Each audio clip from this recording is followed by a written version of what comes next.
Here we go. Angus, you know what to do. Clap us in. Welcome along to the Whiskey Stories podcast with myself, Graham Cogar. We are back in the snug. We are back for the first time in 2025, Angus. We are back at the Athletic Arms of Diggers, our spiritual home. We have drams in front of us, we have guests, we have loads and loads of stuff to talk about. Just great to see you guys. Angus, how are you? Yeah, I'm great, Graham. It's been a few weeks since we've done a recording, so I'm just, ready to go. Roscoe, how are you? I miss my pub, to be honest. It's a terrible thing to say at 25, I think. But no, miss you boys too. Yes. I miss doing the pod. I'm delighted to be back. And I have just returned from my adventures as a Maharaj over in India. I'm back from Bangalore. And I've brought samples as well. It's been great. Whiskey's a lot cheaper in Diggers than it is over in Bangalore. Let me tell you, 150% tax really makes you a little bit more selective on what drams you're going to be having. But to be honest, I think the whole time I was out there, I had one Scotch. The rest of it was. The rest of it was Indian whiskey. So. Any highlights? Any highlights of any brands that maybe we don't know about that piqued your interest that you went back for? There's a few. Paul John. There was a peated Paul John Brilliance. Mm-hmm. I really enjoyed that. Yeah. And you're still pretending to like peated whiskey in 2025. Even the guy who served it says you don't like peated whiskey. But we are joined by guests. We have got some fantastic guests. We're joined by Stephen Woodcock from Glen Turner, head of whiskey creation and stocks. That's it. How are you, Stephen? I am good, thank you, and thank you very much for asking us along. No, thank you. Delighted to be here. Thank you for coming along. It's great to have you here. It's great to catch up. But as well as Stephen, we are also joined by another guest, a man who we had to squeeze him in to the podcast this week because on Sunday he's flying off. We have Les Mason, who's venturing off to the Arctic on an adventure, but he is also the founder of the Arctic Whisky Club. Les, how are you? Excellent, thank you for having me here. Yeah, really good. Oh, thank you for coming along. And also, it's Wednesday as we're recording, so on Sunday you'll be flying out to colder climates, if that's even possible. You're going to have loads of brands in your DMs soon going, we didn't realise there was an Arctic Whisky Club, let's get them punted off a single cask. The more the better, definitely. All I'll say is if the Arctic Whisky Club gets sponsorship before the Whiskey Stories podcast, I'll absolutely love it. How did that start? You're the founder of the club. How did that start and what's the background? Yeah, so basically since 2015, I've been helping my friend's company. So he has adventure trips across the world. There's French Alps, Kilimanjaro, Mount Tukbal, and also the Arctic Circle. So for some reason I always got all the really cold stuff, not the really warm stuff. It's nice to do. But yeah, so since 2015 been taking charity groups out to the Arctic Circle to basically fundraise for their respective teams, and it involves 3 days out on the ice, hauling your own sleds, carrying your own kit, camping out overnight. And as a guiding team, we're all whiskey drinkers, so we almost make it an annual thing where we take out a bottle and by the campfire at night, we basically share drams, and we also do it very responsibly because alcohol and cold weather don't always mix. So a few drams by the campfire, see what you think. Is it worth getting back home? The whole thing, yeah, it's nice. There's something very nice at like -30.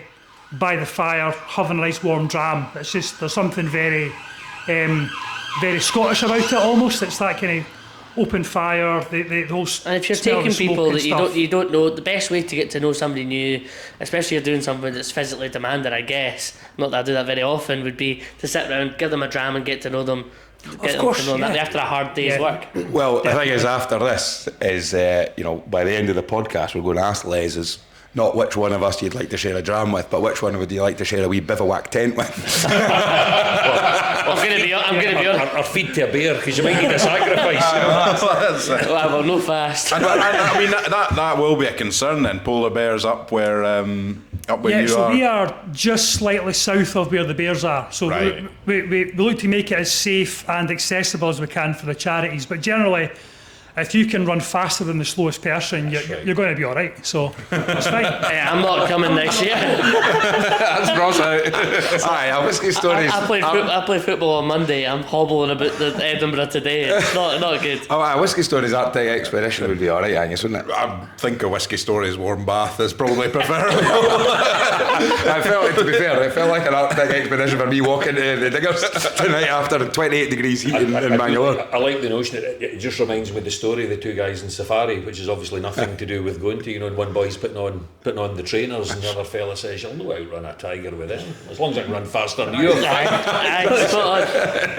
Exactly. Well, listen, we've got two drivers accompanying us this evening, but Ross, you've got a dram in front of you, a healthy looking dram. I'm going to be honest with you, they must have missed me in the pub, so I've came in. I wasn't sure what to go for, and I've picked out the Arran Barrel Reserve. Arran, one of my favourite distilleries. Being an Ayrshireman, it was a distillery. I used to go over to Arran a lot before I knew whiskey. The Barrel Reserve, I think, is 55.8%, and I did ask for a single. They've done well there. But they've missed me so much that they've given me a half pint. Still two-fingered pull. This is it. That's good going, aye. So I've got an excellent dram of Arran. Now wait a minute, is Arran up the ladders? So actually it was. All you had to do is get onto his tippy toes. Aye, maybe because I always think that they might get a bigger one if you pick one up on the top shelf, so that they don't have to go back up again. Not a bad argument. This would certainly be evidence to support that argument. What about yourself? Well, Angus and I are in a lineup now. Angus, I'll let you pick this. Talk this through because you picked it. Given you a bit of a Glen Moray tasting flight here, so I did have people up the ladders and scrabbling behind. I annoyed the whole bar staff basically. What we've got is, I've got just the Chardonnay cask finish. Mm-hmm. I've got the distillery bottle in 15-year-old. Yep. And then I've got a private cask peated Marsala finish. So interesting. That's what we've got in front of us. That's the two of us. We've got that. So you picked that for me as well. I picked that for you because I picked it because I know Glen Moray obviously will get into it, but very big on kind of wine finishes. Massively. And particularly the Marsala as well. I think that was a bottle of your own, wasn't it? Was it? It might be. So this is one of the few pubs where you generally, the owners and the staff will go and get bottles from distilleries and put them back. But on your website, 1897, it said Marsala cask was one of the first casks that. Really? Well, there you go. So every day's a school day.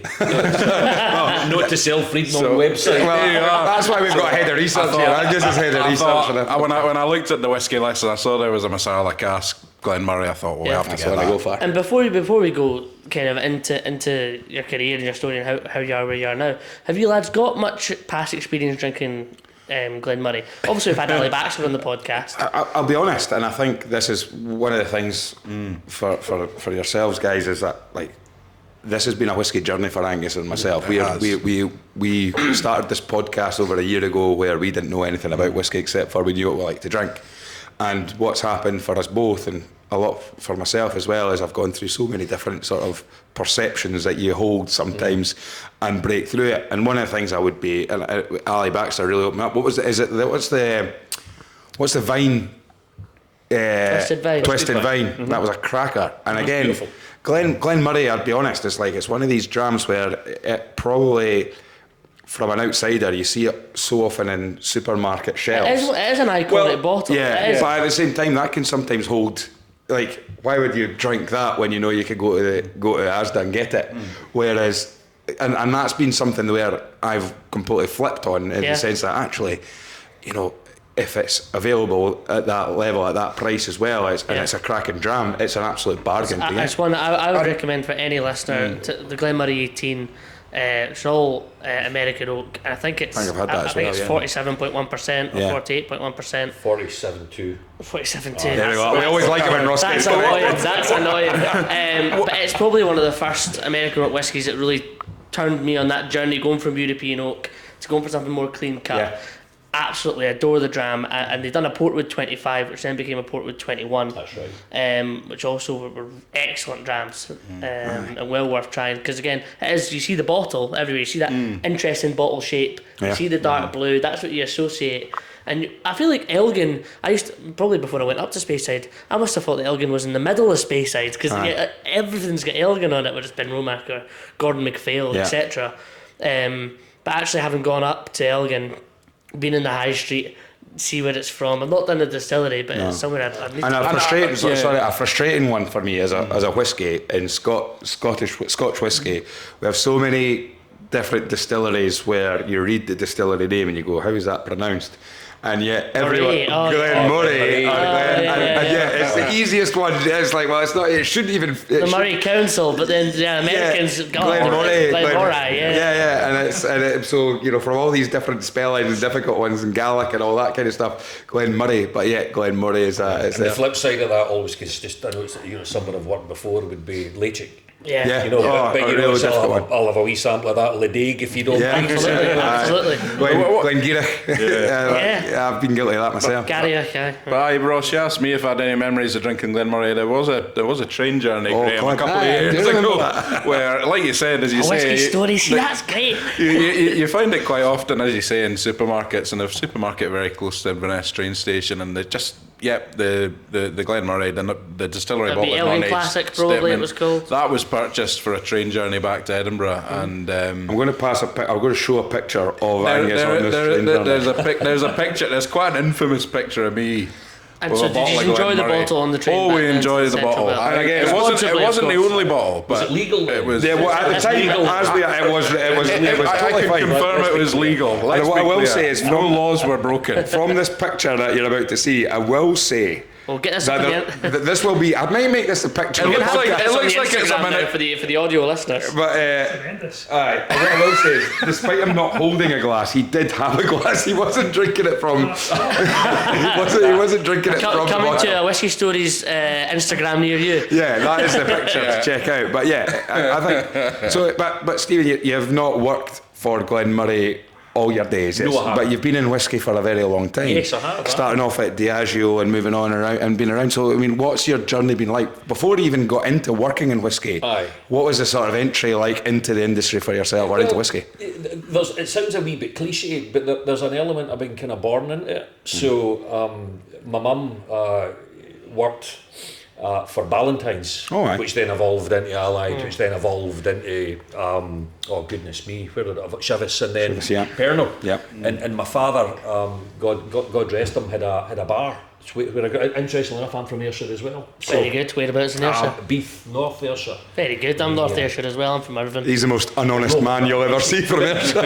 No, that against me. I appreciate that. But Ross, you'll kind of get some of the stories then that when you get a bit older and you start listening and certainly my mum, who worked in whiskey, had a good life out of it and had a great career and always recommended it, but as a child you know better. I'm not going to go and work in that. Why would I work in the same place as my parents? Mm-hmm. So what does she do for Ballantyne's? She worked in mainly admin and it was stock control, then moved up into stock control and that kind of stuff. So but where I grew up, and again, Ross will get this, and was surrounded by chemical plants. Mm-hmm. So big chemical companies like Roche and Beecham and ICI. So, and I was just, these places completely bewitched me. You could sit and look, and there was 24 hours a day. There was steam coming out of places, and there was always noise and light, so I was just completely taken by them, and I was sent for music lessons. So for my sins, I learned how to play the guitar really badly. And we used to go over the hill from Beath. You would go over and pass over ICI. Mm-hmm. And this company, just for context, this site was 16 square miles. Wow. It was just a city of stuff. Yeah. So that was kind of, right, I into school and loved chemistry, and I was crap at everything else. I'm not sure what I can get away with saying, so I was crap at everything else. But so went on, studied chemistry, worked in the chemical industry for a few years, and like everything else, it just fell victim to cheaper Me Toos from the Far East, and everything goes into decline. So after that, you kind of think, maybe Mum wasn't talking so much rubbish. When you look about, and from there started in Diageo. Brilliant. And when it comes to drinking whiskey and things like that, because one of the common things, a bit of a trope in the whiskey with people who've worked in it, it's funny because a lot of people will tell you that whiskey sometimes skips a generation. Yeah. I was talking about that not that long ago because an interesting connection we have is my grandfather was worked for Ballantyne's as well, with the maltings in Kirkcaldy. Yep. That was supplied most of the Ballantyne's portfolio. brands portfolio. Yeah. But interestingly, my father can't has no inclination to whiskey whatsoever, even though he worked for the company too. I was speaking when I was over in India, we were talking about that and how it's like it is a thing actually. You hear about people saying like my father was in whiskey or my grandfather, but skipped a generation. So did you like whiskey when you were a sort of young adult trying it? No, in a word, no. But I suppose being where I'm from in the country, and you know, it was working class towns with working class people, and so everything you saw in the back bar was going to be a Bell's or a Grouse, and there's absolutely nothing wrong with these products. No. And if you did work in a place, I worked in Paisley and it was a Chevis plant, everybody worked there, so everybody was buying it as well. And if you were Kilmarnock and Johnny Walker, but you know, before they left, I imagine it was very popular with the locals because it employed most of the people there. Absolutely. Now, when you talk about like a career and working in chemical, were you a chemical engineer? No, I was a chemist, so I worked in labs, and then suddenly realised it didn't pay particularly well. Wow. So then I moved into kind of just like plant management and that type of stuff. So I was never bright enough to be a chemical engineer. And Les, you're a fireman. Firefighter. Sorry, apologies. I've been at that for 22 years now. Wow. Yeah, and so I can imagine as a firefighter for 22 years, you can't be into whiskey that much all the time. I would assume. You get a decent amount of time off. Okay. It's actually pretty good, and so plenty of research opportunities. Service, and within the service, there's a lot of really informed whiskey enthusiasts. Like whiskey in the fire service just seems to be a thing. Because I know Police Scotland have like a Police Scotland Whisky Club. Is there such a thing with the fire service? Not to my knowledge, but I know that there's a lot of our guys meet up at the Malt Whisky Society and stuff, and they all go together for kind of watch days out. So it's very much a thing, but I'm not sure if there's an actual whiskey society in the service. Well, there's your next whiskey club you can set up. Oh no, that's why he's had to go all the way up to the Arctic to get a dram. But what was it like for you? I mean, when you're growing up and things like that, was whiskey always a drink that you enjoyed having, or was it something that it took a little bit of time? Was there an introduction into it? Yeah, it took a lot of time. So I kind of grew up, same as everyone else, that it was mainly your bourbons, it was your Jack Daniels and Coke on nights out, all that kind of stuff. And like you say, it was all your Bells and your Grouse that when you're that age, it seems to burn your throat and it kind of puts you off whiskey. And as you get older, you get a different palate for different things, and maybe, to be honest, you maybe start earning a bit more money and you can try different things as well. So my palate kind of began getting developed late 20s. I'm good friends with John Laurie, who was the GM of Glen Turner. So now with Glenrothes, I've known John for a long time, and when John began working with the Glen Turner, that kind of piqued my interest because he was talking about the wider world of, you know, Scotch and stuff and what was out there. So probably late 20s I began to get into whiskey. I mean, that's a great friend to have if you want to dip your toe into whiskey. He's a great guy.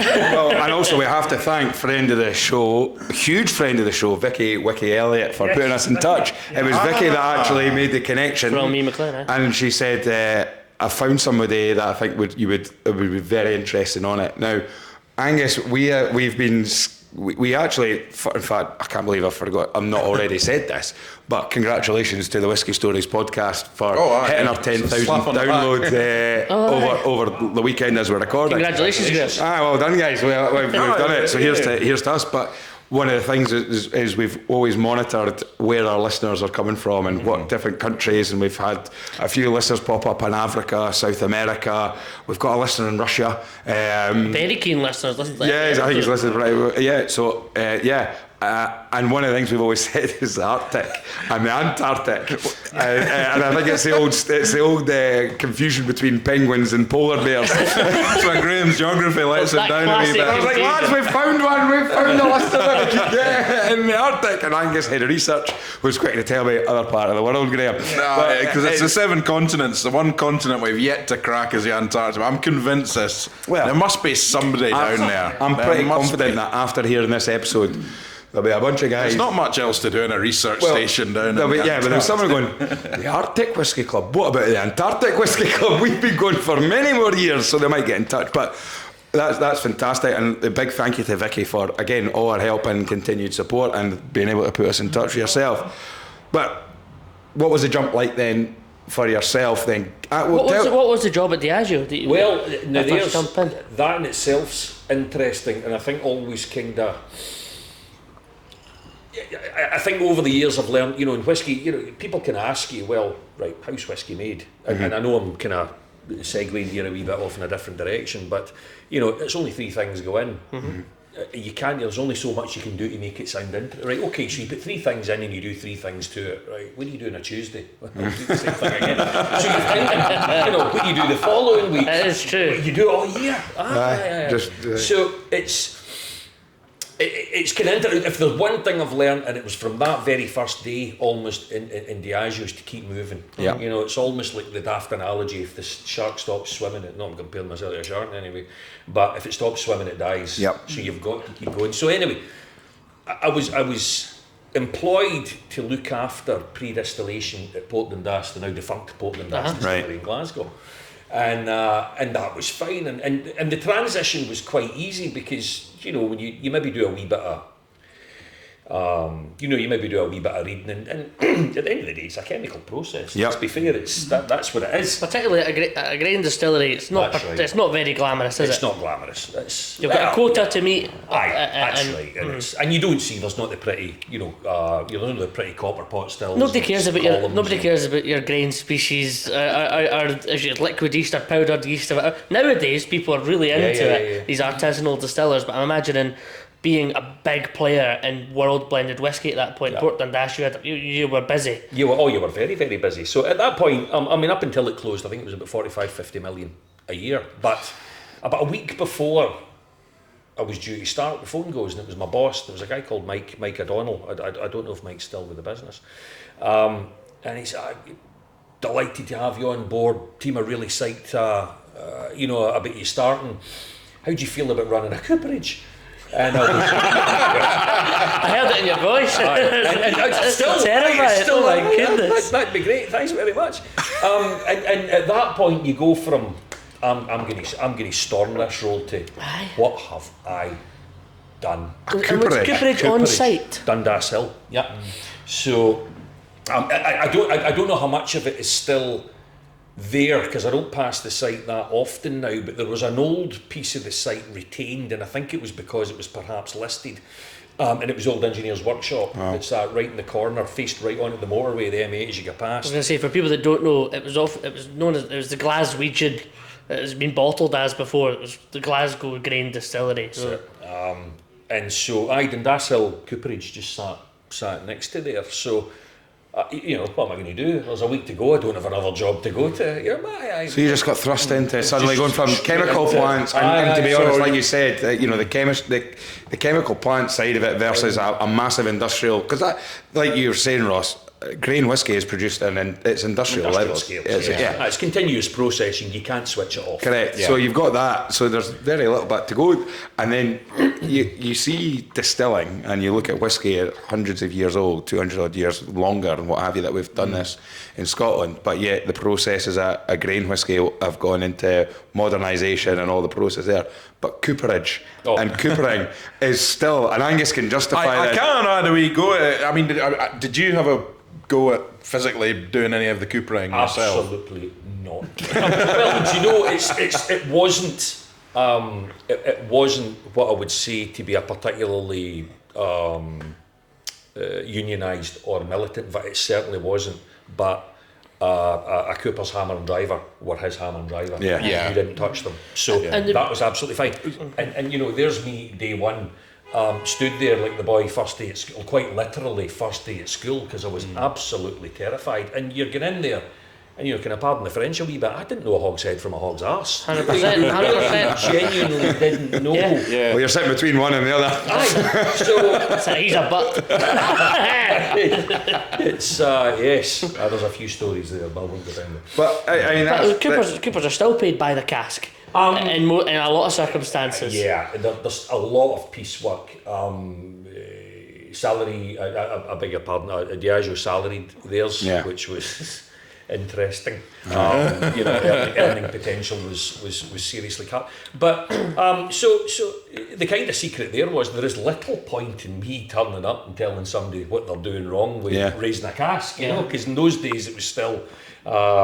I don't see any of it now. It's just great big, what were called shooks of bourbon staves come over. So I'm guessing that was because it was much more efficient to ship them. And then the casks were raised at the cooperage, and there we went. So it was then just about it was getting in and understanding the people. And the assumption would have been being with a grain distillery. If you was that cooperage used for all of Diageo's portfolio, or was it just used for the grain production? No, it would have been all of Diageo's portfolio. Okay, so there was Dundass Hill in Glasgow, and there was Cast Bridge over in Alloa, ironically where I live now. Yeah.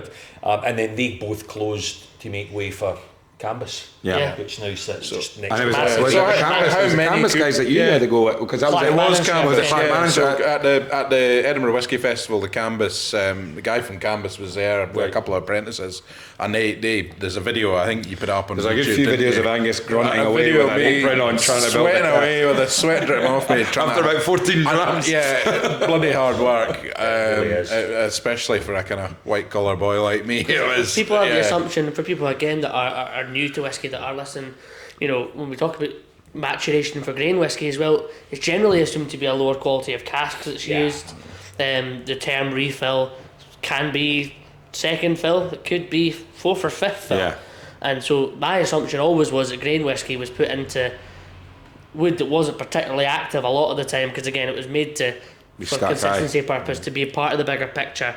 And so to have a cooperage on that site, it would have that's a hard job, because you're a lot of knackered wood to kind of play around with. But if they're doing the whole portfolio, also a lot of exceptional, expensive wood. But on the flip side of that, without, you know, we've talked about grain whisky there in the last sort of 10 minutes about mass produced and put into knackered wood, or wood that's used for storage. But at the same time, we've all had some We love grain fantastic whisky. grain whiskies. And it's like if it gets to, I can't remember what someone has talked about on the pod, where, you know, if you get to an age of 8 to 10 in a bourbon cask of grain whisky, you're sort of entering into a sort of really nice flavour profile, and then onwards and upwards. Also, And 33-year-olds. old grain is so affordable. Yeah. How many 30-year-old North British or Cambus or Invergordon have we had in the last couple of years? I'd be like, that is outstanding. What do you mean it's less than £100 a bottle? Aye, I mean, there was a Port Dundass, the closed distillery that you were in charge of. In this pub, they had a golden cask Port Dundass that was my dram of the year, 2024 probably. Yeah, and we had Mark Davidson on. Maybe 2023, sorry. Mark Davidson, Jolly Toper, a big shout out to him. He listens to the podcast quite regular, and he does these blind tastings. And one of the things that he said was that when he worked at Caden Heads, it used to be the Edinburgh School of Language. Used to have these international students would come to Edinburgh, and these people would be male, female, sort of ranging between any age up to sort of 25, 26 years old. like Italian and Spanish student, and they said, would you do a tasting for them, just take them through general Scotch? A lot of the time they're not knowing what difference does it make if it's a grain whisky versus a single malt, what difference does it make if it's that brand versus this brand. But he said 9 times out of 10 for entry level whisky drinkers, when he did as a blind tasting, what one did you prefer best? Most people came out with like the grain, just the flavour profile of it, vanilla and just light, easy going. I still think anybody that says you don't like whiskey, start with grain whiskey, and then you'll end up all your experience getting into whiskey coming back round to grain whiskey again. And the other thing is, I've come back to my trip to India, is grain whiskey is very popular out there for twofold. Number one is, again, it's like the whiskey that they make out in India can sometimes use different grains, but secondly, imported grain whiskey for 2 reasons is you can import grain whiskey into India in bulk, and also the cost of it in bulk versus the cost of a blended Scotch, and what you'll sometimes see is maybe they could use it in the blending process with other malt brands. Yeah. So when you worked at Port Dundass at the cooperage, what kind of numbers in terms of how many coopers were you talking? And there were 14 total, but there were coopers and then there were operators. So operators were essentially labourers. And how many casks were you, let's say in a week, was a cooper making? Or you would be just looking at 100 casks a week. per person. So you're I mean, it's fast. No thanks. That's a part of the industry I don't want to experience. That and anywhere that you're going. Trekking through the snow to have a dram. But it's hard work in cold weather. It's one of the jobs that is easily forgotten about. But it's also what's great about the whisky industry, and it's like you're looking at Port Dundass and you're saying like the massive way, but yet the whisky industry, there still is no way other than to build a cask by hand. Yeah. And that there's something about where you can try, and there'll be at places like Diageo, and I'm sure we'll get onto it, Glen Turner, Glen Moray, and a few of the other distilleries that you've worked in and things like that. There will always be processes where you can say, right, we could actually automate this a bit more. Yeah. We can scientifically prove it. We can get engineers in. They could do that. They could do this. But at the end of the day, there is still going to be that old ancient way of having to do it. And I would watch them. They would start with a bit of kit called a windlass, which essentially is just like a big, a big steel wire. like a they hook, start yeah. they just start to build the cask up round, and you would see them carefully selecting. And it was old. It was old Glaswegian coopers, broad and narrow, and they would be picking the width of the stave to give you the pitch of the cask. It was all done by, and it was just an absolute pleasure to watch it. There was an old fella I worked with, and maybe do you know what, he was spinning me a yarn, but somehow I doubt it. Neil McKerley, his name was, and his apprenticeship was 9 years. Jeez. And you think these guys are studying this for far longer than comparing now. You hear these stories in Japan of kind of sushi chefs that serve a 10-year apprentice, and you go, wow, but I don't think I'd have any raw fish off Neil. No. But what I'm saying is, we hear this and we go, that's just unreasonable, and all so this. these But in a guys 9-year can feel the wood it's and feel the same and incredible. go, yes, that'll work, yes, it won't work. But look at it, when you think about it, as you're saying, that's the wood management for Diageo.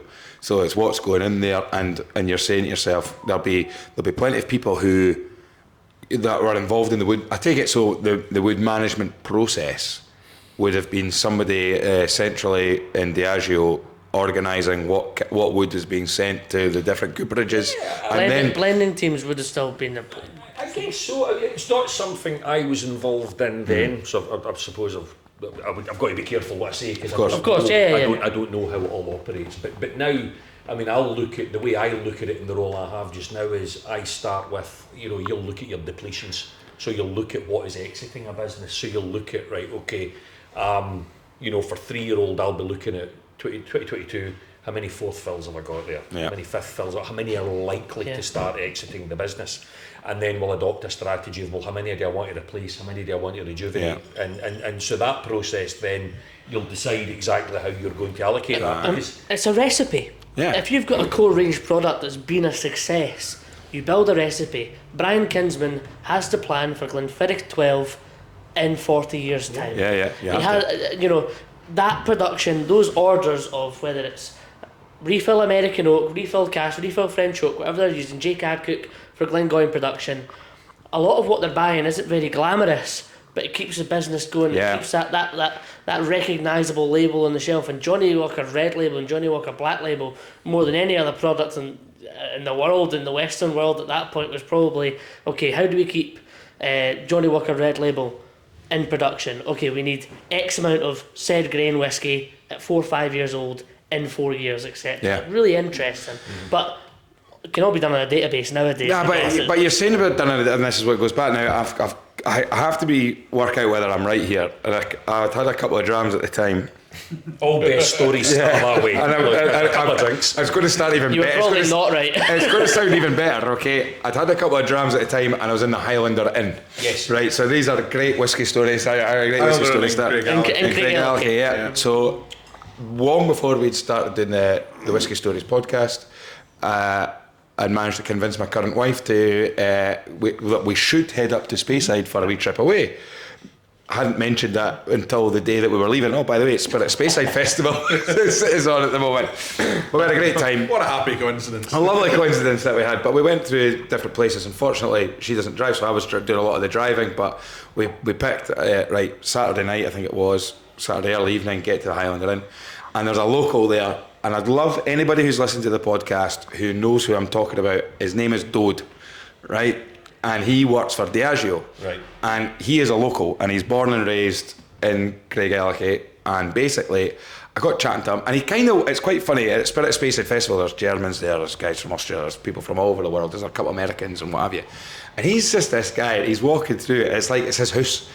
Right, and he almost made a point of trying to go up to people and just like talk to them, like say, and he got chatting to us. I said, "Oh, so you work in the industry?" Then he's chatting to me. I said, "What is it?" And I want to say that he said, "I'm a cask pusher." Yeah, you've told this story. So it's about getting casks out of warehouses. So I said, "Cask pusher," and he says, "I work for Diageo." And I said, "So what's a cask pusher do?" And he says, I collect the casks that the Azure want to come back so that they're getting bottled and stuff like that. So I said, oh, did you drive the lorries? No, I didn't touch the lorries. The lorries get sent there.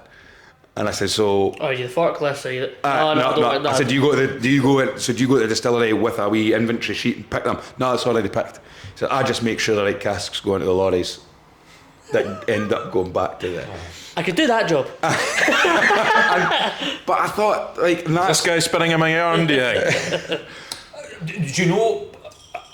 Possibly not. No, because I mean, if you take to the letter of the law, what you say in the back of that TLV, if it gets stopped, is what needs to be in the back of that TLV. Yeah. So, do you know? And I just love that as I say, no matter how far technology can advance the whiskey making process, there are still so many tiny little elements that it has that will have been a job from how long ago that somebody has had to do that, and that's what I love about that, the tradition side of it. And when you look at coopering, it is like such an old school way of doing it, and we met that, and as you say, we've got coopers, there were male, females who are serving their apprenticeships at the Edinburgh Whisky Festival that were taking guys like Angus through the process of building a cask, and you say 9-year apprenticeship.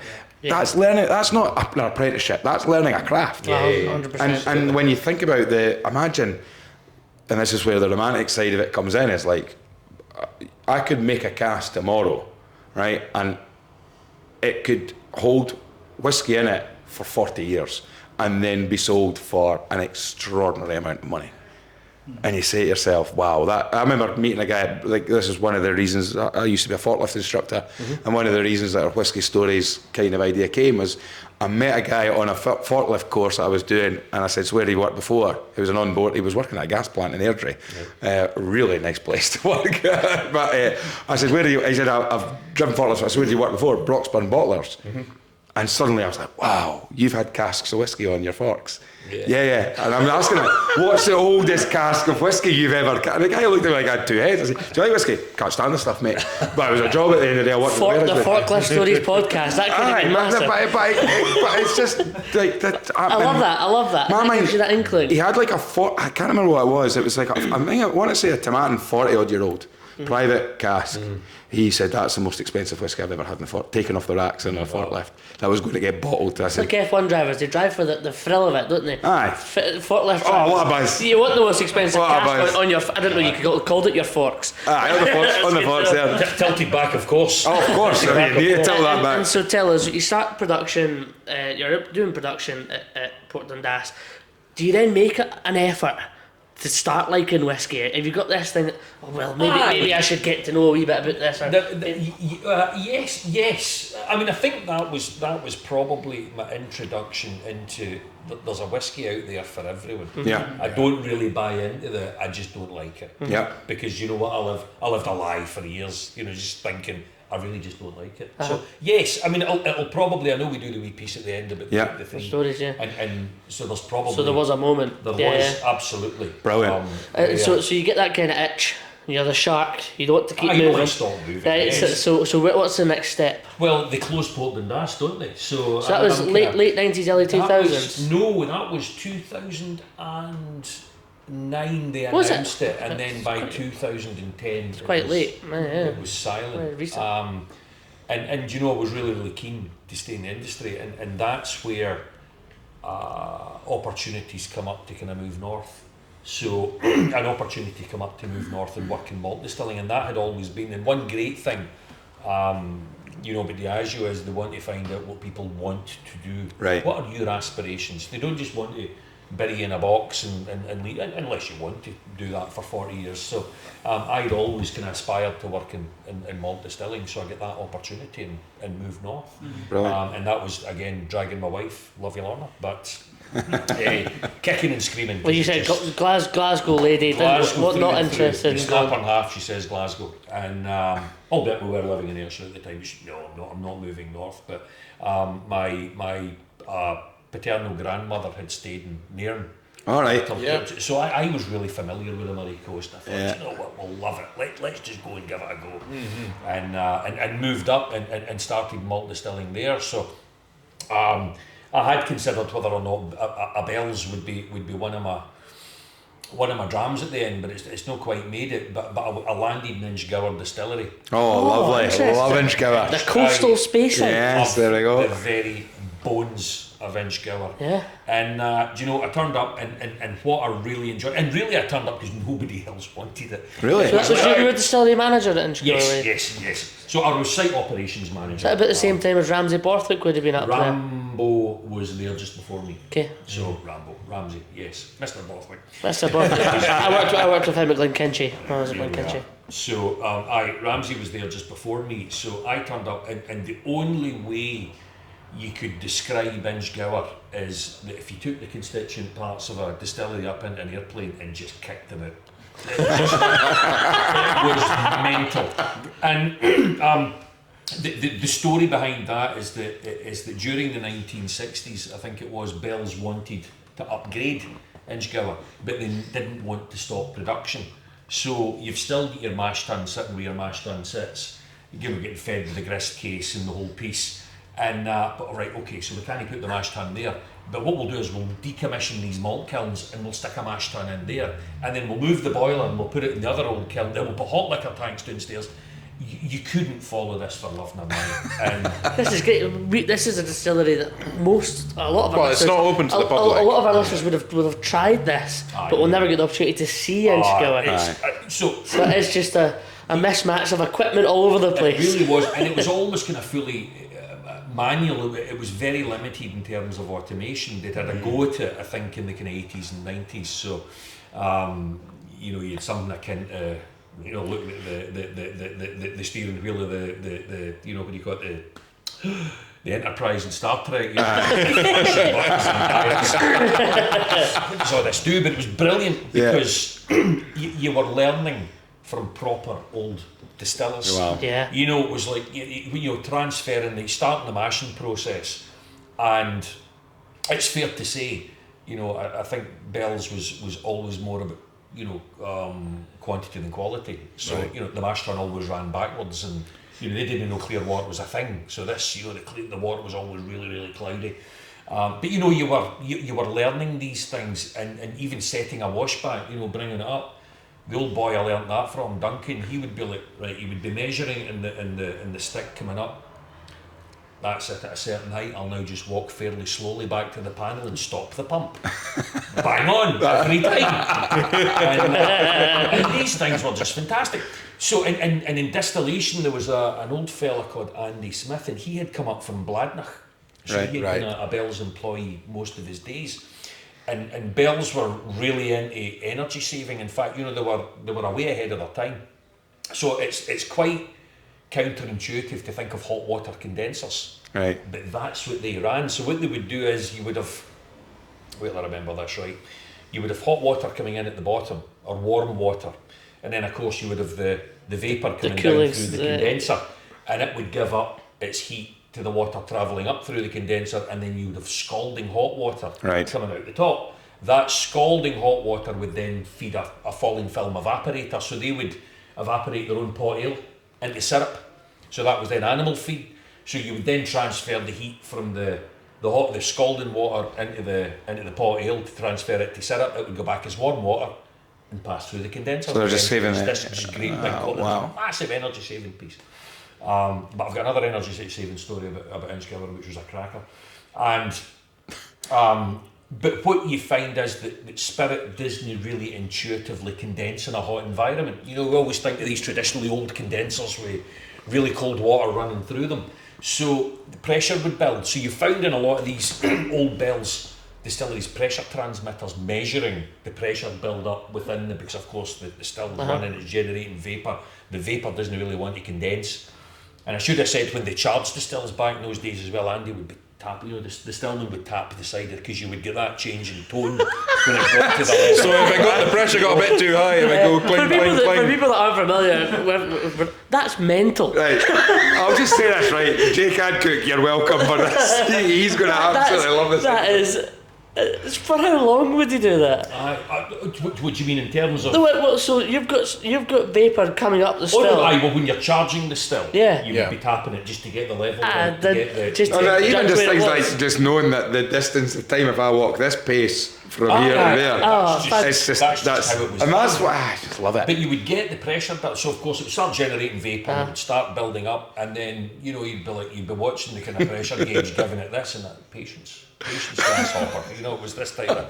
And he said, when the still's just ready to come in, the still would literally just heave a sigh of relief, and then it would come into the safe, and away it would go. What are the stills like at Inchgower?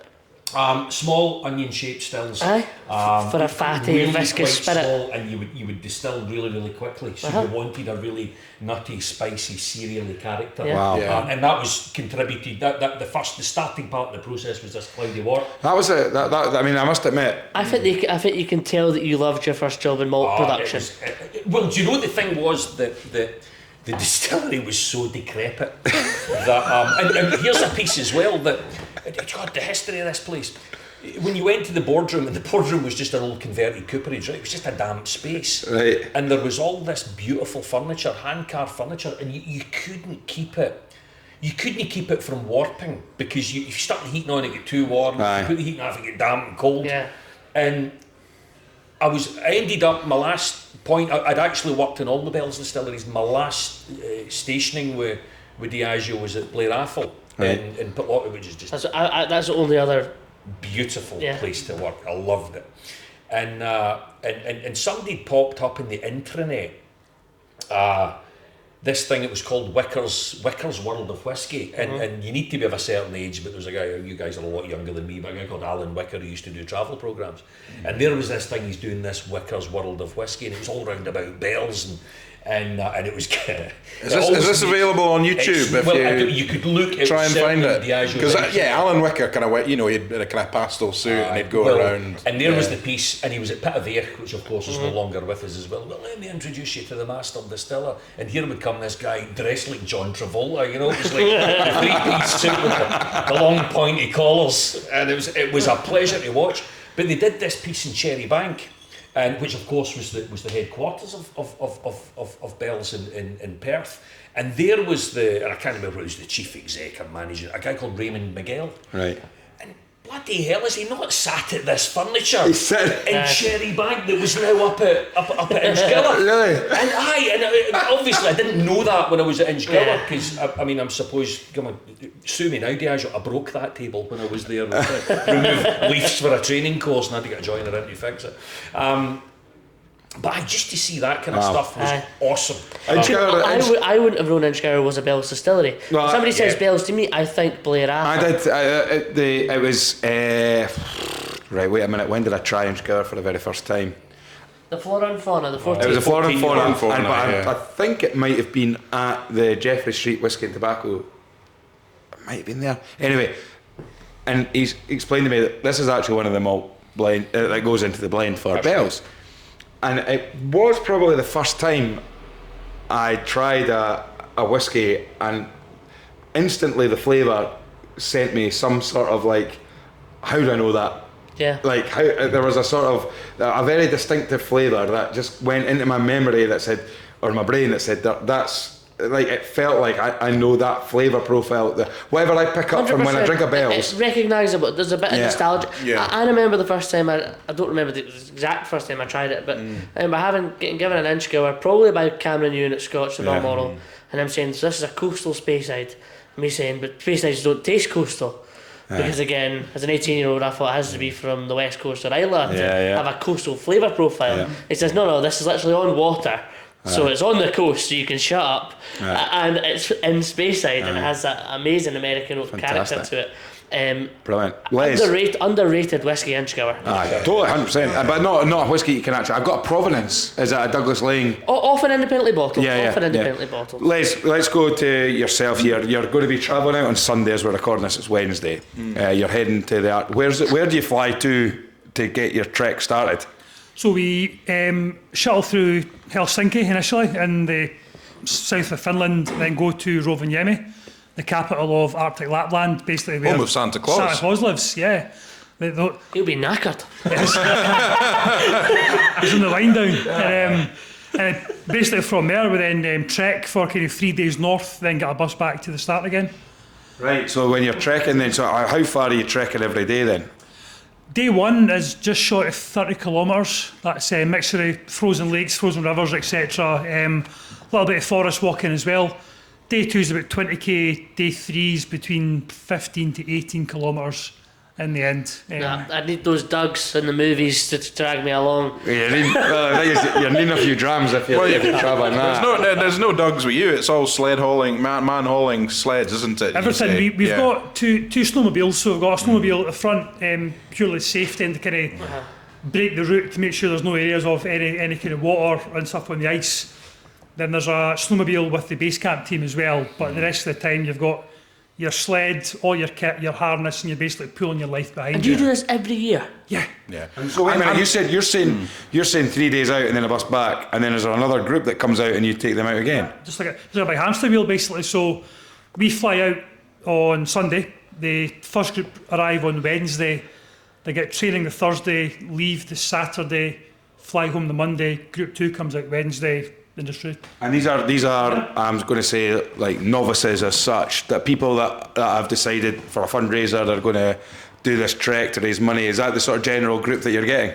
Yeah, so we've had trekkers of all shapes, sizes, levels of fitness, motivation levels for doing it and stuff as well, but some really proper hardcore people who have done time in the forces that are just no issue at all, through to people that have done this for the first time and it's their first time outside pretty much doing stuff. I've had guys that have never camped out before and their first time in a tent is at -30 and they're like, what am I doing here? But yeah, it's because you can either self-fund, so you basically pay to go out and do it yourself, but the vast majority are raising funds either for a charity that's close to their own heart or for their own personal reasons, because they might be going through some sort of trauma and it's a very personal journey for them. But we're very keen to almost make it accessible to anyone, because at its root, all you're doing is walking in the snow. It's the actual physical part's challenging, but it's not impossible.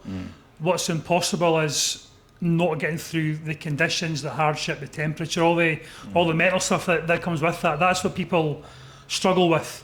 Ultimately, if you can walk in the snow, then you can do the physical bit. Yeah. I think Ross would manage then. Yeah. I'm too gabby.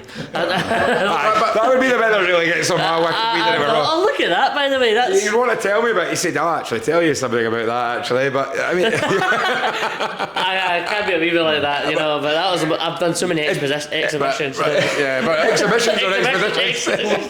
Jesus. I'm explorer in many ways, but maybe not... I mean, when it comes to, like, the danger element, of course, there's always going to be that danger element. But, I mean... You're a firefighter and you've been in some pretty precarious situations, I'm sure, throughout your career. But in terms of, without having any that have a sad ending, but have you been in any pretty hairy situations whilst you've been doing these trips? Nothing hairy. I think my mate Lee, who runs a company, he's ex-fire service as well. So you find that you're very good at risk assessing and you're very good at identifying an issue before it becomes terminal. So you tend to find that any training, that must be like, you scare everybody. Everybody's going to take it seriously. Aye, that's it. So on day one, we give a presentation to all the trekkers saying, this is what can happen. There's pictures of black hands and limbs that have fallen off and they're like, oh, what's this? But there's always a sign that if your hand starts to get cold, we'll fix it at that point. Don't let it get terminal. So thankfully we've got a very, very good safety record. Because of our background with the fire service, we're just on you all the time. How are you feeling? Let me see your toes, your feet. Yeah, we've had kind of mild frostbite, but you get that from that environment. But as long as you can manage it early enough, nothing terminal's happened, thankfully. I can't go for that. What was who's the guy that... what's his name? Ben, the English guy that does all this sort of... Ben Fogle. Remember, who is the former Olympic rower? Cracknell. Steve Cracknell. No, Steve. The two of them not trek across the Arctic or the Antarctic. They did something, and there was a documentary, and it was basically like just them bickering.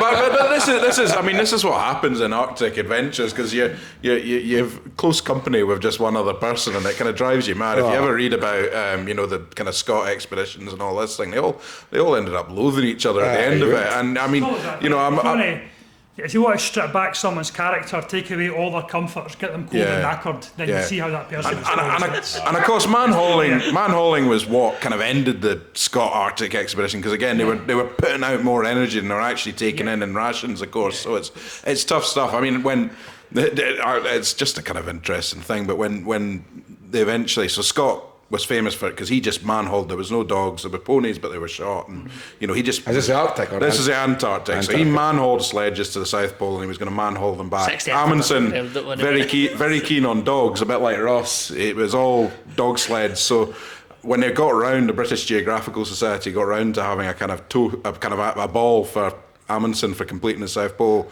they kind of offended everyone, by saying, right, let's have a toast to the dogs, because it was like, well, the men didn't do it. It was all the dogs. This was it. So I mean, man-hauling was seen as a kind of the proper way to do it. Yeah. I did the West Highland Way a good few years ago. Very comparable. Well, first time actually ever had a Glengoyne. Saw the distillery for the very first time, and it was in Did you not go the wrong way or something? Clonic Hill. Did you not take a shortcut? No, we tried to. It backfired, but it was West Highland the wrong way. It was brutal. I hated every minute of it. Really? I absolutely hated it. And one of the things that someone actually did say is like they were a Munro bagger.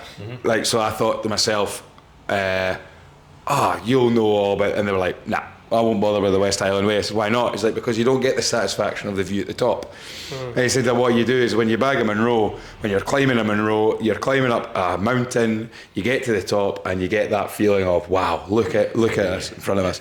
In Scotland as well. Yeah. He said on the West Highland Way, you see some nice things, don't get me wrong.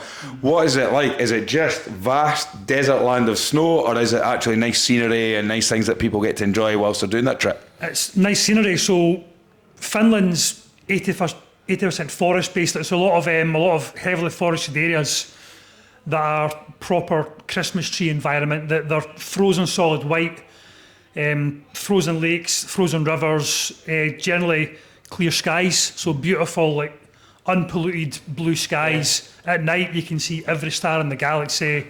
See the northern lights. Oh, wow. It's hard to do it justice by talking about here within Edinburgh, but it's all horrible outside. But yeah, I think Finland's it's a country that's very much attuned to the environment. Like me flying to Rovaniemi, you're talking minus 30, kids are out in the street playing, because that's just their environment. Because they're hard. Aye, that's it. They're absolutely solid. So because there are people who operate in the environment all the time, they look after the environment. So where we walk through, imagine walking through the Scottish Highlands, but it's frozen. You can basically walk along Loch Ness and it's frozen solid. It's that type of environment. But we generally camp in the forest, so you kind of get off the frozen lakes because of the coldness and the exposure.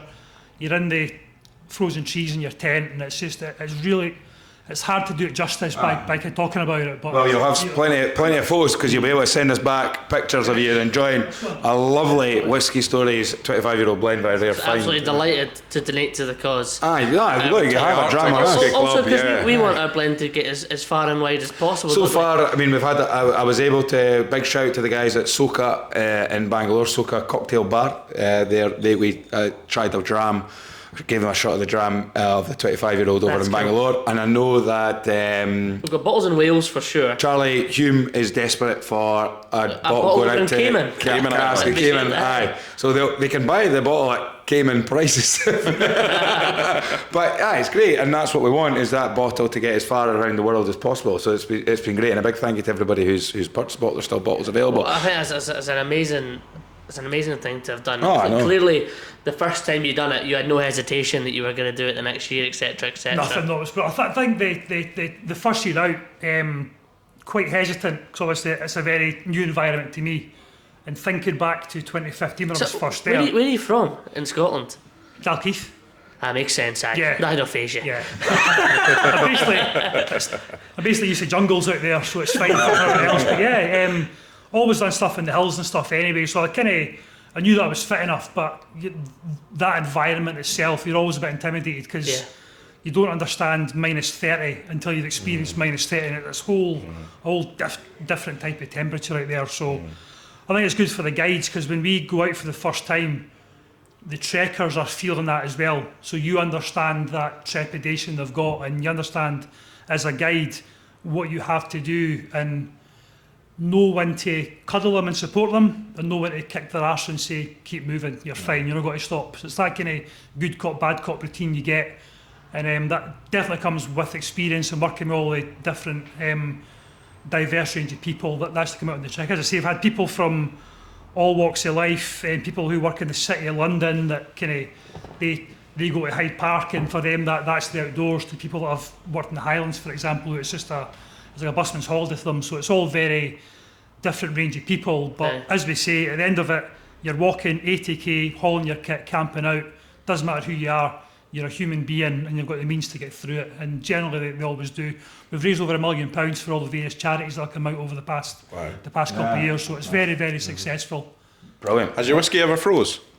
Not the whiskey. I've had someone brought out a case of beers before, and then wonder when they opened their bag why everyone was basically soaking. But yeah, generally on the trail it's whiskey. That was daft.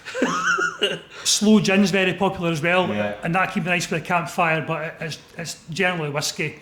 Although Finlandia vodka's lovely as well out there, that's really nice. Well, what was country? Yeah, speaking of that sort of area, it was the Viking Viking cruise. That we had heard about. I saw, from Sweden. I saw the cruise was just, I think it was last weekend or this week, in fact. Indeed, Gordon Dallas. I saw a picture of Gordon Dallas just about aboard how many days is it? 3 days or something? Out in international waters, back again, and it's just a non-stop whiskey festival. Viking Cinderella. Viking Cinderella. I am just reminded I have a very tenuous Finland whiskey connection. Oh, here we go. So my great uncle was Sir Francis Shepherd, he was, and he was the British ambassador to Finland just after the war, and he gave Sibelius, the composer, a bottle of Scotch whisky. Do you know what bottle it was? I have no idea, but it mentions in we've got a kind of. If it's a family member of yours, it would be a cheap one, eh? Probably, yeah. Bought an M&S Sparks card. Almost that, yeah. Now, look, talking about travels, guys, I do have some samples here. Ross, I'll pass them over to you. I sent the information over. Pass these over. Pour some of these out. We'll try them. Now, what I will give a shout out to is the SMAC, the Single Malt Amateur Club, who are based in India. They are, as far as I'm aware, they are the largest whisky club in the whole of India, and I was very fortunate to share a lovely meal and a couple of drams, good few drams, with Hemant, who's going to start listening. He is the founder of the whisky club out there, and fascinating to hear about these guys. And they have, as I say, and what they effectively do is it is effectively a whisky festival in Goa every year. Although whisky festivals aren't something that it would be a whisky festival just because they get about 200-300 people travel to Goa, and that's their annual members meeting. And these guys, the power that they have is these are some of the samples that we're going to have, is they can go to Amrut, Paul John, and actually get distillery collaborations out of them, and there's some great whiskies there. But also they have a big pool with a lot of the distributors and the importers over there as well, where they can say, well, look, if the thing is with the market over there, it's mass, it's en masse. And one thing we do know is that importing whiskey into India is a very costly thing. You know, we keep hearing about the free trade agreement that's going to be brought in. We're not going to go too political on this podcast, but for the last 3 or 4 years, we've heard that this 150% tariff is going to be dropped to 75 and eventually lowered. It's never come to fruition. And now we're seeing Angus as well, like Ian McLeod are building a distillery out in India now. So you look at it and you say, are distillers and the distillery whiskey brands giving up on the thought of the tariff lowering for their brand to become popular and just saying, well, why don't we just build a distillery out there and get our brand to that market? Because it's a massive market. So what these guys effectively have, they have relationships with importers, distributors, where basically they can say, we'll send you samples and get a running idea, because you can't just buy a couple of cases of this stuff. If it's going to come in, you're going to have to bring in, I mean, for example, every new label of a brand that comes in, label, not so you could say Glen Moray, and you could say if you wanted to, so every different label has to be approved by the Indian government authorities, and that costs about £1,000 to do that before you actually. So that could be, instead of you saying, oh, it's just Glen Moray are getting it approved, that would be, no, you want your 12 approved, there's £1,000, it takes 3 months. There's your 15-year-old, £1,000, 3 months. So you're not going to say we're going to pay all this money just for a few bottles to try and get into circulation. Plus, what you also know is, with the market out there, if you've got a distributor, can get into all the different areas. You're taking massive amount of stock out there. So that's what these guys do. They were fantastic, really, really helpful. But they have given us some samples. Ross, you've poured them out. I'll get the information that I was sent over by them. So what's the first one that you've poured? So I've poured them all out. Right. But there's one.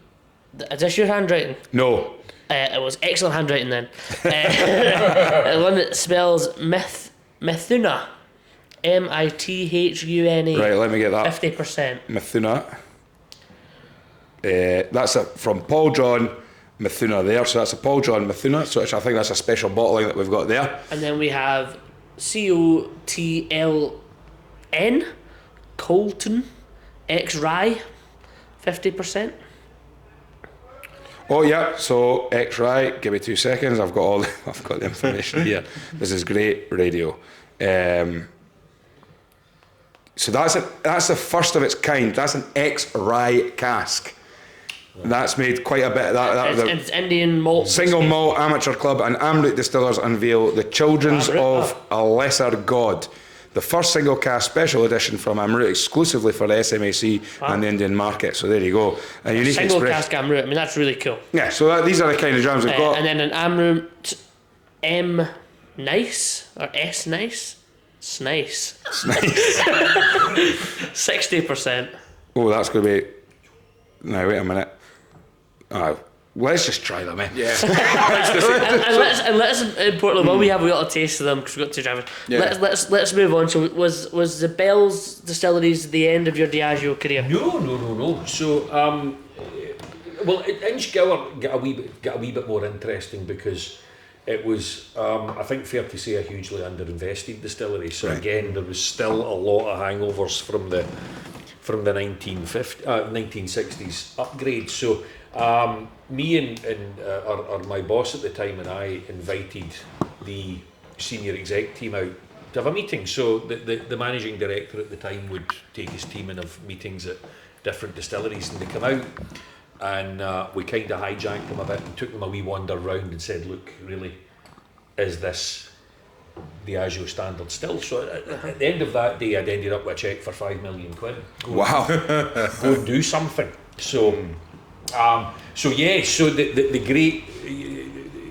great piece about that was we completely refitted the distillery. So you strip the distillery right back to its beating heart. Yeah. And you start again. And so you'd have had to stop production at that point. Yeah, production was taken out, and that was. So when was this exactly? Sorry, when was this? 2010, perhaps. Yeah. And is that quite a daunting? Because whiskey's got this do it this way. Yeah. And don't change it. That's right. You hear all these stories about dents that have been put in. Yeah, I subscribe to that a bit, and it's another wee story, but we'll come on to Bunnahabhain, I'm quite sure, after a while. But it was the. I mean, obviously you're very well supported. It's a massive organisation, so you've got lots of really clever engineers that know what they're talking about. Yeah. So that was absolutely fine, and the distillery was fully automated, so anything that needed ripped out and replaced, and we just started to write really inventive business cases. There was all the electrical switchgear was an old lean-to that was leaking, so there's an easy story to tell. The hot liquor tanks were and I didn't know this, that they were square, and stainless steel intuitively wants to be round, and there was nothing wrong with the quality of the steel. But heaven forbid, the bracing was knackered. So they're right, okay, these are just going to pop apart. And so we just went through even the grist case. Well, there's nothing wrong with the grist case. It was painted with lead-based paint. So we were just brilliant. We were just everything. So everything, the washbacks were just knackered. Yeah.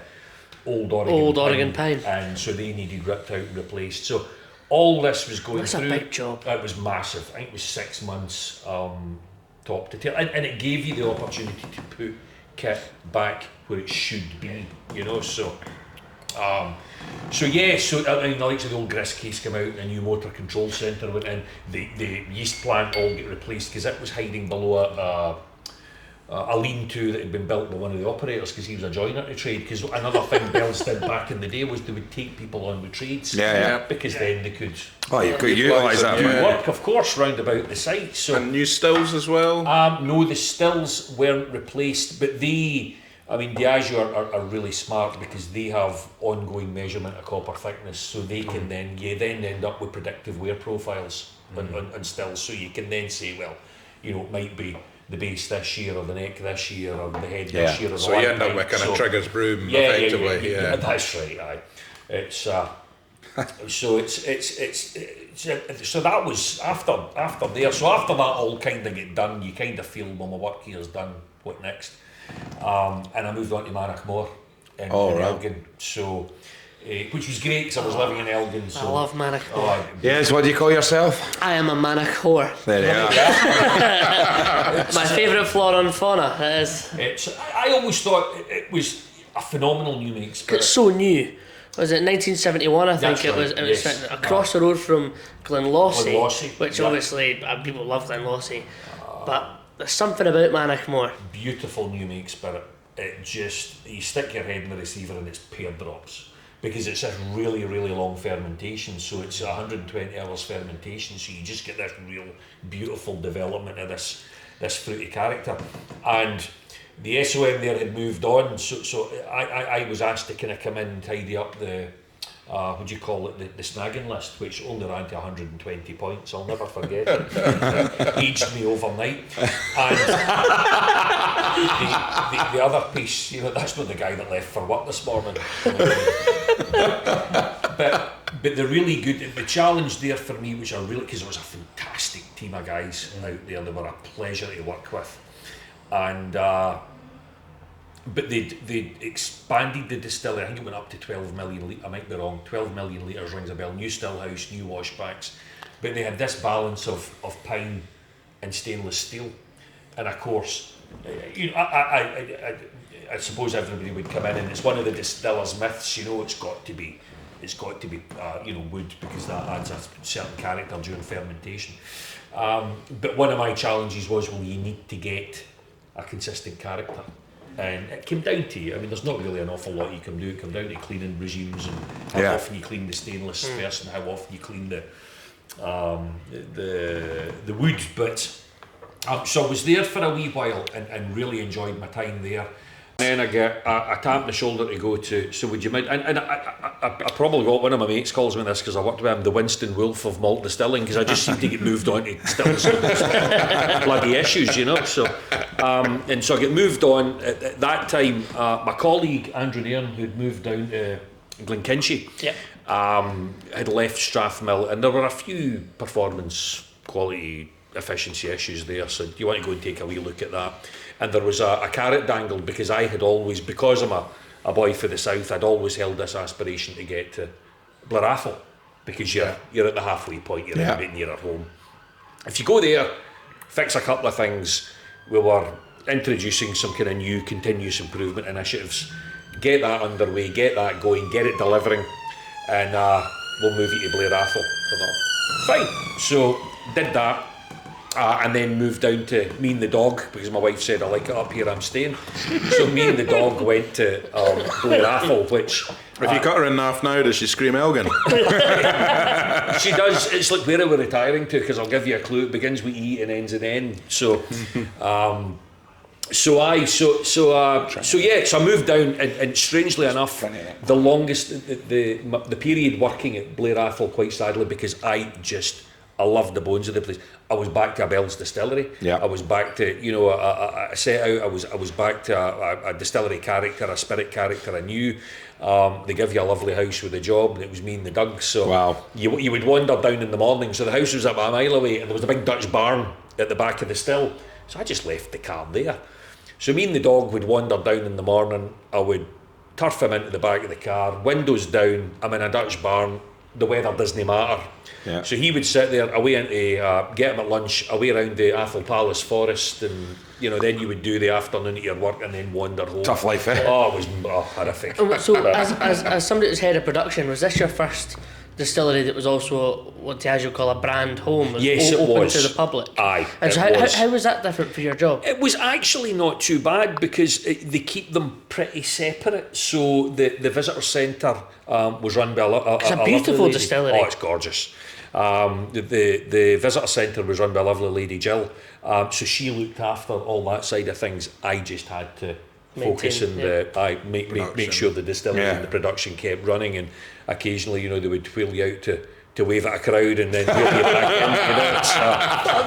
in. There's got to be, if you're having a tough day in Inchgower or in Bunnahabhain and you're saying this is broken, this is replaced, blah blah blah, then you get a group of Texans coming around Blair Athol saying this is magic or their equivalent. That's something. I don't know if people like that or not. We've talked about it on the podcast a lot about how people approach whiskey and how people like whiskey and things like that, and it was Jake Adcook who said to us, I have absolutely no interest in the history, the romance, or anything like that.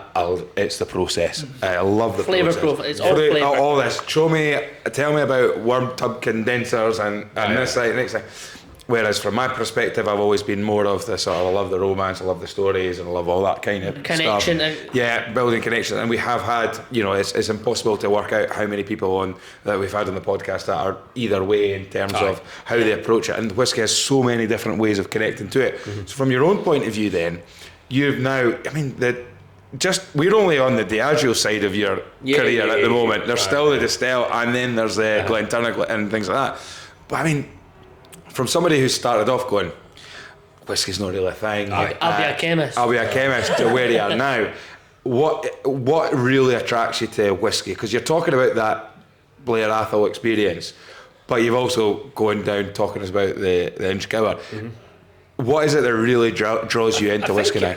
Is that the number of things you can do with 3 raw materials, and it is understanding distillery character. For me, I didn't really appreciate distillery character when I was at Inchgower because it's quite a simple process. It's a difficult one to get wrong because once you start with Cloudy Wort, there are very few tunes you can play on it. It will give you a final spirit that's nutty serially, and it's quite easy to do. But it's those nuances. It's about those. How quickly you run off the ton, the clarity of the wort, the length of time you ferment it for, how you distill it, just completely hooked me. It almost goes back to the chemical days of how do you turn two innocuous things into gold. It's that piece for me that was just, I could talk about it all day. I love it. My longest distillery tour is 7 hours. Where was that? It was in Deanston, of all places. It aged me terribly. It was. And in terms of that's amazing. In terms of looking at the sort of starting point at Diageo with the cooperage and things like that,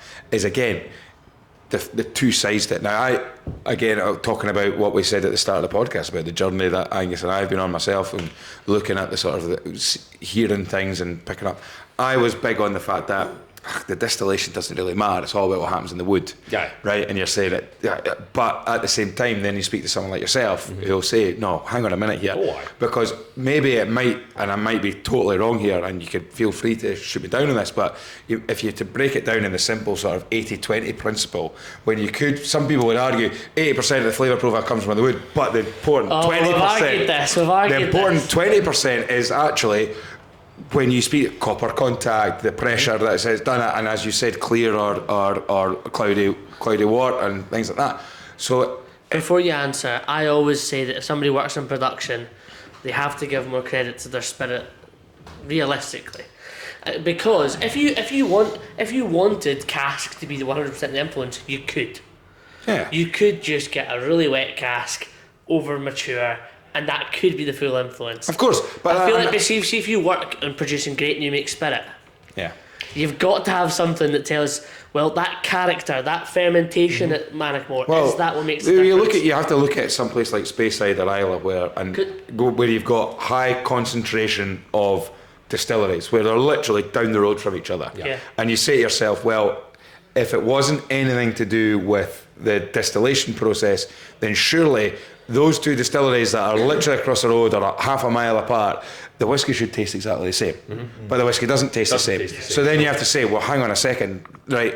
They could have, and we've had it when we did the sherry casks sample from Glen with us. I mean, we've had 2 casks from the same, the same spirit in effectively the same casks, side by side, and they've come out completely different. They taste different, so that's the wood's influence, but with the same spirit. But then on the flip side of that, you look at it, you go to Speyside Isle or someplace like that, and you say, well, hang on, how can those two distilleries that are so close to each other fill into the same parcel, refill? If you were to give them the same parcel of casks, say there's literally 50%, they've all come from the same bodega, they've all come from the same place in America.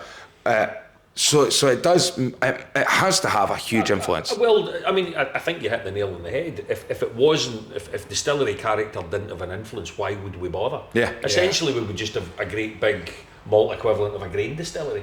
You know, we would just push out character, a single character, and let the wood do the work. But it comes down to as well. It's not just you're absolutely right. You could take 2 of the same spirits, put them in exactly the same casks that came from exactly the same cooperage, and put them in 2 different corners of a warehouse. Yeah. You'll get 2 different characters of final whisky. And in your job then, in that you've moved from the cooperage up through learning all about this sort of process, and then to the point where you have started to being a master distiller as well.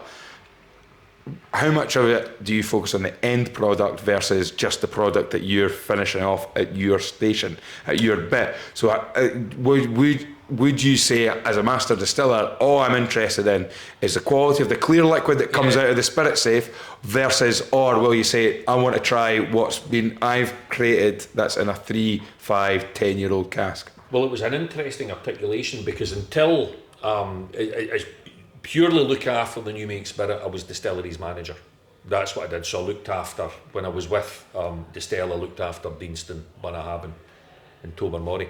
And then our master blender left, and left quite suddenly. So that gap needed filled. And we had a talented blending team in there. So my boss at the time had spoken to me and said, look, do you fancy just filling that gap? Just to look after filling the gap team of master distiller. Well, it was more a master blender. So, a master blender, it was a great blending team, and I think at that point, and it wasn't something I've never chased a title in my life. It was like, this is what the new role's going to be. This is what it's going to look like. Do you think you can do it? And I'm like, well, I'm never one to shark back. It's back to the old shark analogy. Yeah. Shark, Stephen. Got to keep moving. You stand still, or if you stand still, you get quite stagnant. Let's look at time frames here, right? I want to leave Blair Athol because you loved it so much as well. Well, I want to know that from a time, because there's something popped in my mind there. Right? What was when did you decide to exit the chemical side of it and go in and become when was it you were there? You'd probably be quite shocked. It was just about 2 years ago? No, it was a wee bit longer than that. No, 2008. No, so that was when you joined Diageo? The beginning of January 2009 is when I joined Diageo. In the cooperage? Yeah. So that was 2009, and then by the time that you've been asked to become a master blender? That would have, master distiller. I'm not classically trained blender, right. So that would have been about 2019. So, like your cooperage, you effectively served like a 10-year, almost like when you a 10-year apprenticeship. Again, like I say, you get out at what you put in. Yeah. I was really keen to move about and learn, and it was the hook when I was speaking to my boss at Distell. They were really quite keen at the time, albeit the funds never really materialised, to rip the distilleries apart, because again, they need a lot of work, and they still need not so much. Put a lot of money into Bunnahabhain now. Yeah, and a lot of money into Deanston, and a lot of money into Tbermory, and they were much needed. But the click was like, right, you take all this thing apart. What's the first thing you consider? I never forget the question, and my first answer was just intuitively distillery character. How do you maintain that distillery character? And from there on in, it was almost like I knew I had the job, because it became less like an interview, and it became just more like a really good conversation about making whiskey, And so that was you're leaving the so was Blair Athol your last station? posting. And then so And Deanston's not far away, so No, you're an hour down the road. So how did the style come about? Was that an opportunity you seek yourself, It's or? one of these weird things, you get an opportunity comes up, and the chap who was there before me, Macmillan, had left, and there was a recruitment company just really doing as they do, tapping people up. Yeah. And the funny thing is, I never get tapped up. It was a friend of mine who did get a call, said, "Look, I'm no interested, but you might want to speak to this guy." Right. And it was and it was literally from there, and it was almost like, Jesus, is this ever going to happen? Because I got the phone call, right, we'd like to have a wee chat with you, and back in those days, God, was it Zoom? It was called or something like that. It was a Zoom interview, and aye. And then it was, they'd like to come and speak to you, can come down. And I was away in Wales for a rugby international. Right. I can't make it, could we reschedule? And they were brilliant, they were really, really good. And after that, And it was Deanston you landed at first, it was Deanston. Well, I was responsible for all three, but I was based at Deanston. Right, okay. it's a lot easier than being based on Muller Island. Darn tootin'. And at that point I suddenly realised as a nervous flyer I had to do that 30-seater bone shaker once. Never. It's the one thing I walked away from that job thinking, thank Christ I do not have to do that. Really? It was, and in terms of island life and production, yes, versus you've gone from the mass side of it. You've looked at working at big things like Bells and at these for these big distilleries that are churning out at decent levels. You always hear about the island lifestyle, and there's always an element of in whiskey, we do things like this because this is the way we've always done things. Was that a challenge when you're working? Massive. Yeah. So there was lots of things, and it made me laugh because I've always kept in touch with these guys at Andrew Brown at I would consider a friend now at Bunnahabhain, and it's interesting. He would. And you'll have Brendan in one day, but I'd phone and we'd have a wee blether, and Brendan would like us to be doing this, and while he's here we do it, but once he goes, and I'm kind of thinking that sums up my entire tenure. So and tell me if I'm wrong, but this was kind of the belief for it. Brendan McCarran is a master blender, and he really, really thought that Lechig had massive potential as a spirit. And so changed the production in Tbermory quite dramatically, I believe. Well, yes. I mean, it's difficult for me to comment on what the drivers were behind that business decision at the time. I always felt that Lechig had a bit of a cult following, and I loved that about it. But it was niche. It was niche. Very niche. But I think you're absolutely right. I think you get better value. Personally, you get better value from Tbermory as Lechig. Because it matures far quicker and far better. The peat lends itself to a quicker maturation. I feel that. So I don't. The Sinclair series Rioja cask is a great example. I'll tell you what. But do you know that was supposed to be a two-part release? Was it? Yeah, it was supposed to be peated and unpeated. It's obviously non-age stated. Yeah. The peat was. The Sinclair itself was series, so that good. was just gorgeous. Yeah. But a similarly aged. Non-peated, exceptional value, ready to go. Turned heads, that whiskey, and then the 18-year-old, which was Oloroso, I think, Lechig won the single malt of the year, and obviously you're going from distilleries that people like me, I love Manic more than Inchgower, but I am a weirdo. Whereas internationally, people already have their established opinions and thoughts on Bunnahabhain and even Deanston. Again, a modern distillery, Deanston, 1960s. Yeah, that's right. 66. Used to be a cotton mill. And so that waxy distillery character that people fall in love with. Bunnahabhain is probably one of my favourite distilleries. I don't know why, it just always has been. It's been. I'm trying to work out how many of the 3 drams Bunnahabhain's popped up. Tobermory's popped up once. Christopher Weir, Eden Mill. Bunnahabhain 40. I was going to say Bunnahabhain 40. You claimed.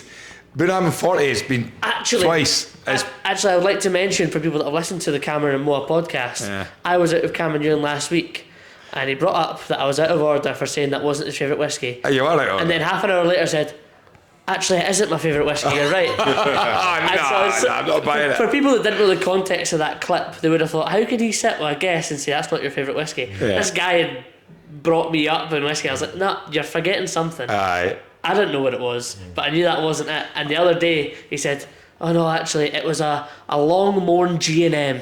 There you go. So he's just changing it every single I still time. look like an arse because that clip's legacy content. That's it forever. But I mean, I think Tbermory, it was Christopher Weir from Eden Mill. He mentioned Tbermory, and there's a story. Well, I was going to say, I was going to call on you. I think we're calling to the same story at Tbermory. It was a great story. I can't remember who told it on the podcast. It was Chris. I can't remember exactly how it went, but there was something to do with the fact that on the Tbermory being a wee island, and this was a good few years ago.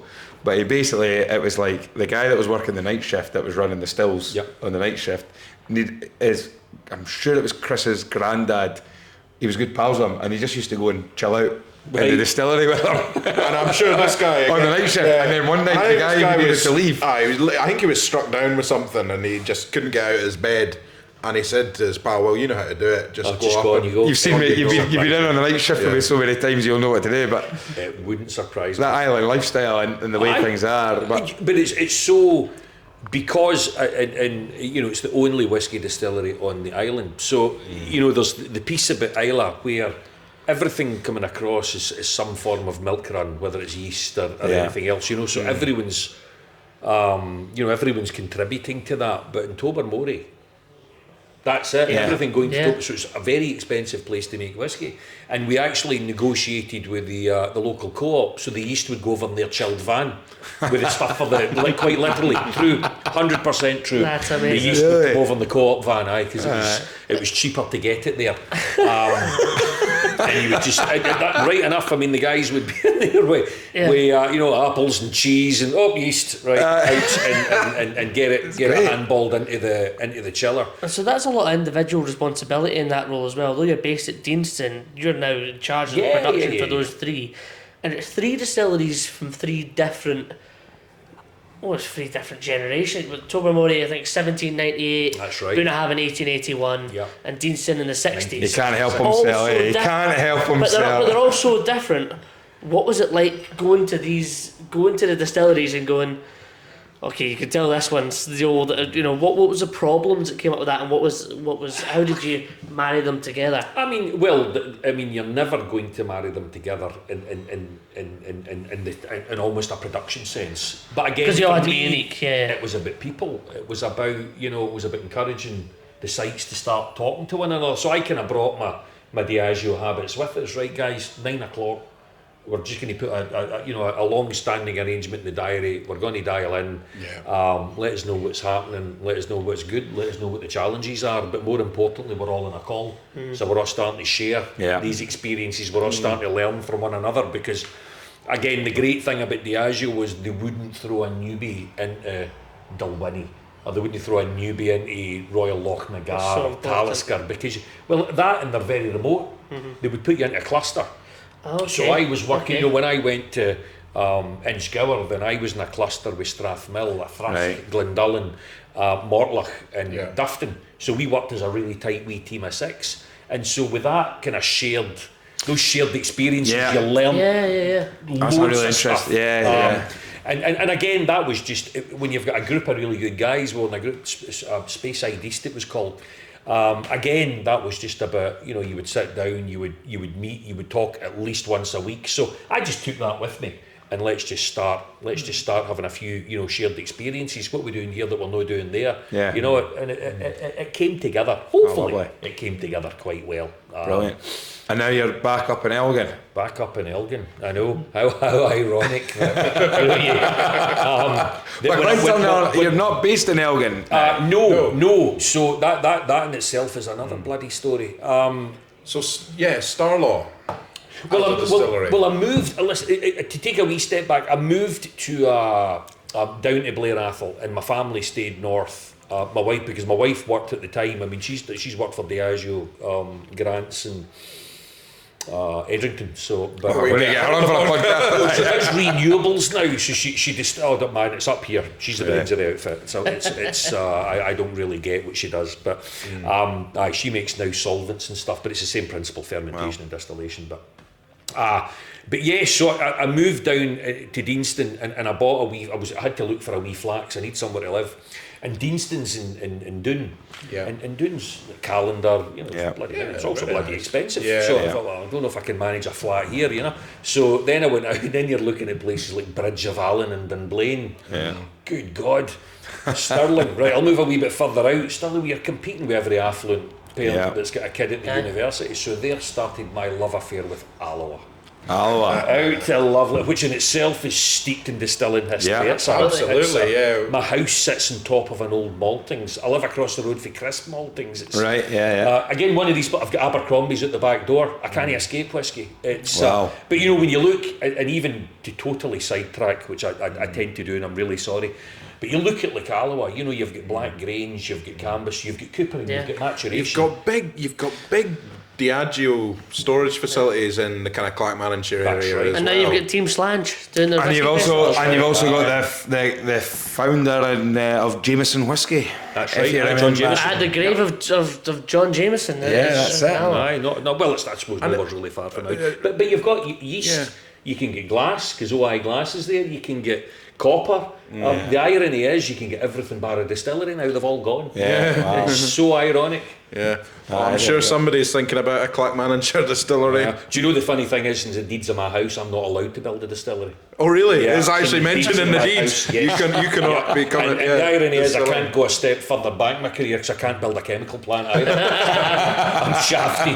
It's there. Was this some kind of? Not a prohibitionist landowner? It was when you go all the way back. It was the Earl of Mar, so Bob and John was his name. So even Genesis wrote a song about him.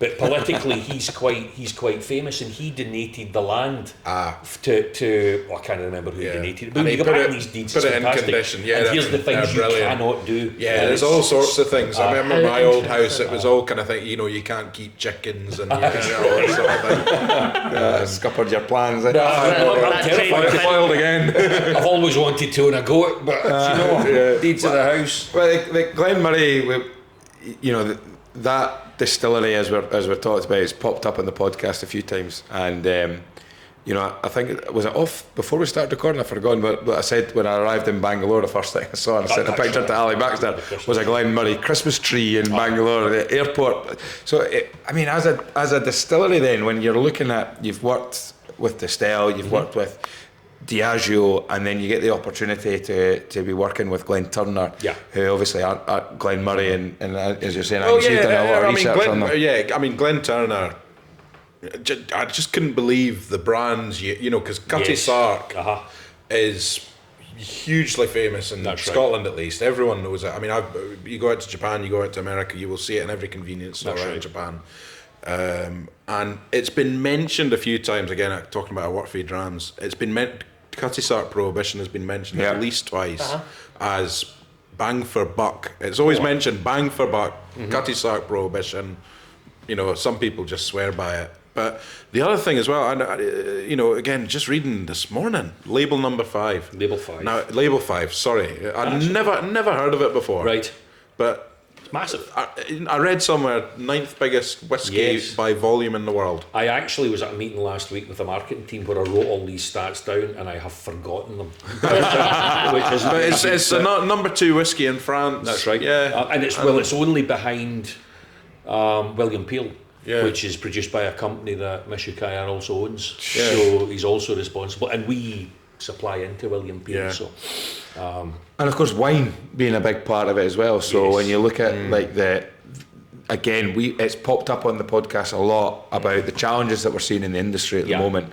And one of the big things that we talked about last year was so many people, the challenge for sourcing good wood and trying to make sure. And you've got when you see the bigger companies like your William Grant and Sons and these guys, they're not slowing down production. They're ramping it up, and of course they will be paying lots and lots of money to create lots and lots of connections to make sure that they have a very, very good source of consistent wood that they're getting, which then makes it even harder for other people to tap into that market and suddenly say, well, we want that. And we've also heard, someone said 5 times in the space, 5 times the value of a bourbon. It's gone up a lot. Bourbon cask used to be the cheaper. It's not cheap. No. But then, of course, this is where it must be hugely advantageous for yourself, where you're part of this larger group with huge amounts of port, Calvados, oh, 100%, brandy, all this sort of thing. 100%. And you're right. I mean, that's since 2021. I think you were paying $40 for a BB1, a first fill bourbon. It's $200 now. You know, Really? albeit that's it coming back from its peak. So things are slackening off a bit. Yeah. It's also a bourbon decline, which is interesting because Yeah, but I mean, a lot more being produced, a lot less. there's a lot of chat. There's been a lot of noise throughout the course of 2024. In fact, I read an article popped up that it was like on the sort of first week in January 2024 of someone expressing concerns about where the industry could be, and it sort of finished off with who knows what the next 12 months will bring for the industry. And it was a sort of reflective piece saying this is what was a year ago, this was and then what had happened in the industry over that course of 12 months. Not all doom and gloom, I should say. Lots of different things happening, but at the same time, there are some interesting points. One of the big points that was raised in that article was about the price of whiskey, and from a consumer point of view, is that we've seen the prices go so high, and it's almost, has it got to the point where it can't go any higher, or it's peaked, or is it going to carry on? And then it's the argument, and it'll be interesting from your point of view, is distillers, whiskey brands will say, price has gone up because cost of power has gone up. Just keeping the lights on has gone up. Now we're seeing the cost of staff wages. We're seeing the cost of all that. So everything compounds. Well, there has to be a raise in price to justify that. But at the same time, there'll be other people. Cynics will say, nah, what you've done is you've seen that brand stick their price up at this level, and everyone else below that brand can suddenly go, we can bump up because they've bumped up. No, I mean there's genuine. I'm not so involved in the distilling side now, but no, there's truth to be said. You know, energy prices, we all know the energy cap dropped off, and energy prices went through the roof. The war in Ukraine didn't help because that impacted cereal. So there's been a whole raft of things. I mean, the price of cereal trebled. You know, so all these costs are real. They are all built into whiskey, but certainly one thing I would say, and we know this because we alluded to it at the start, is that Glen Moray still stays true and is an extremely competitive dram. And at a meeting I was in part of a meeting with Monsieur Kayar, who owns the company, just a couple of weeks ago, and you know, I have ambition for the brand, and we've got a lot of stock here at a certain age saying, do you know what, we really need to be pushing the brand architecture north a wee bit. You know, we've gone backwards if we've done anything. We used to have the 25, it's now a 21. But we still have lots of stock of an age where we've got to do something nice here. But he's absolutely fixed. No, I want a quality product, and I want it to be an affordable quality product, because that's what our consumers expect. Which is rare. That's rare. Well, the piece I have is that you get, and I get it at festivals. I love going out and doing festivals. I've got my favourites, and a lot of people will say, why is Glen Moray so cheap? They've got it completely wrong. You know, whiskey is so highly regulated. We all make it the same way.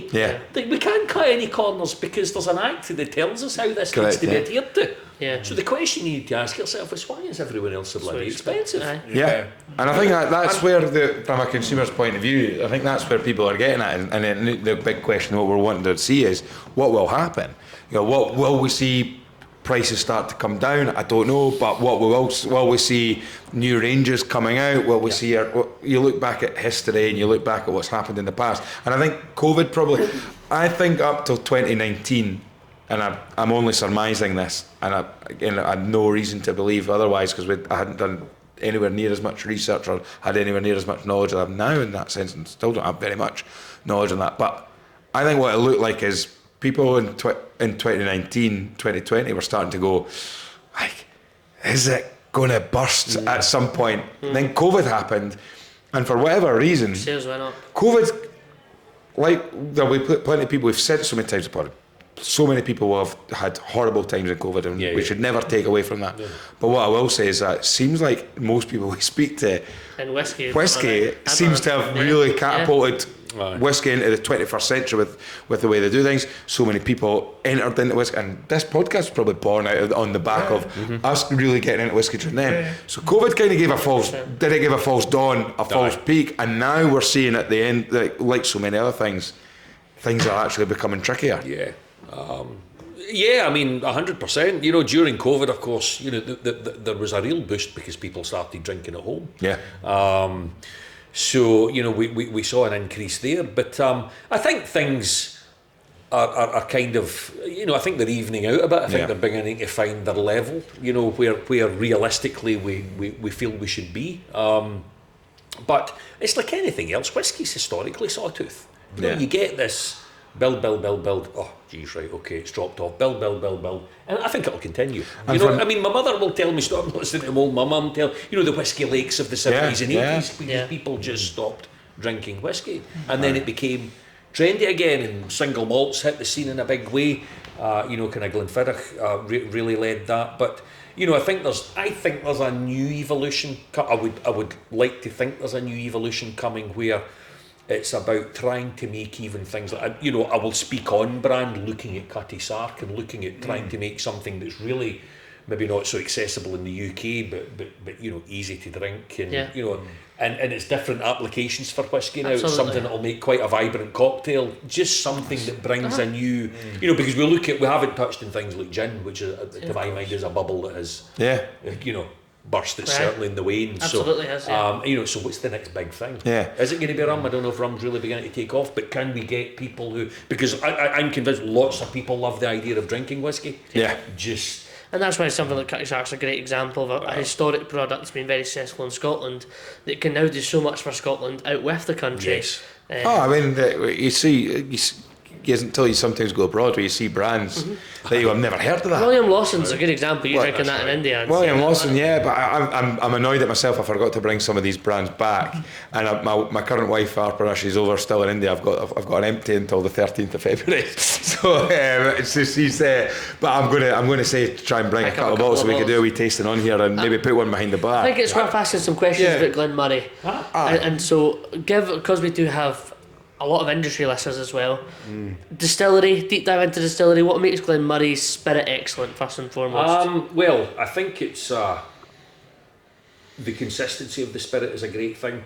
There has been a lot of investment. If you have, it's a kind of, I don't mean funny in a ha-ha sense. You turn up and it's this really old traditional courtyard, and you know it's the facade of the old kind of farm building. Exactly, a building that has been there since 1897. You go behind that, and then it's just a different world of technology. So it's been. I think it was the 2015, 2016. New 10-ton mash tun went in. New stills went in. New still house built. New washbacks put in place. I think it went up to 6 million litres. So it had a complete overhaul, really. Completely ripped out.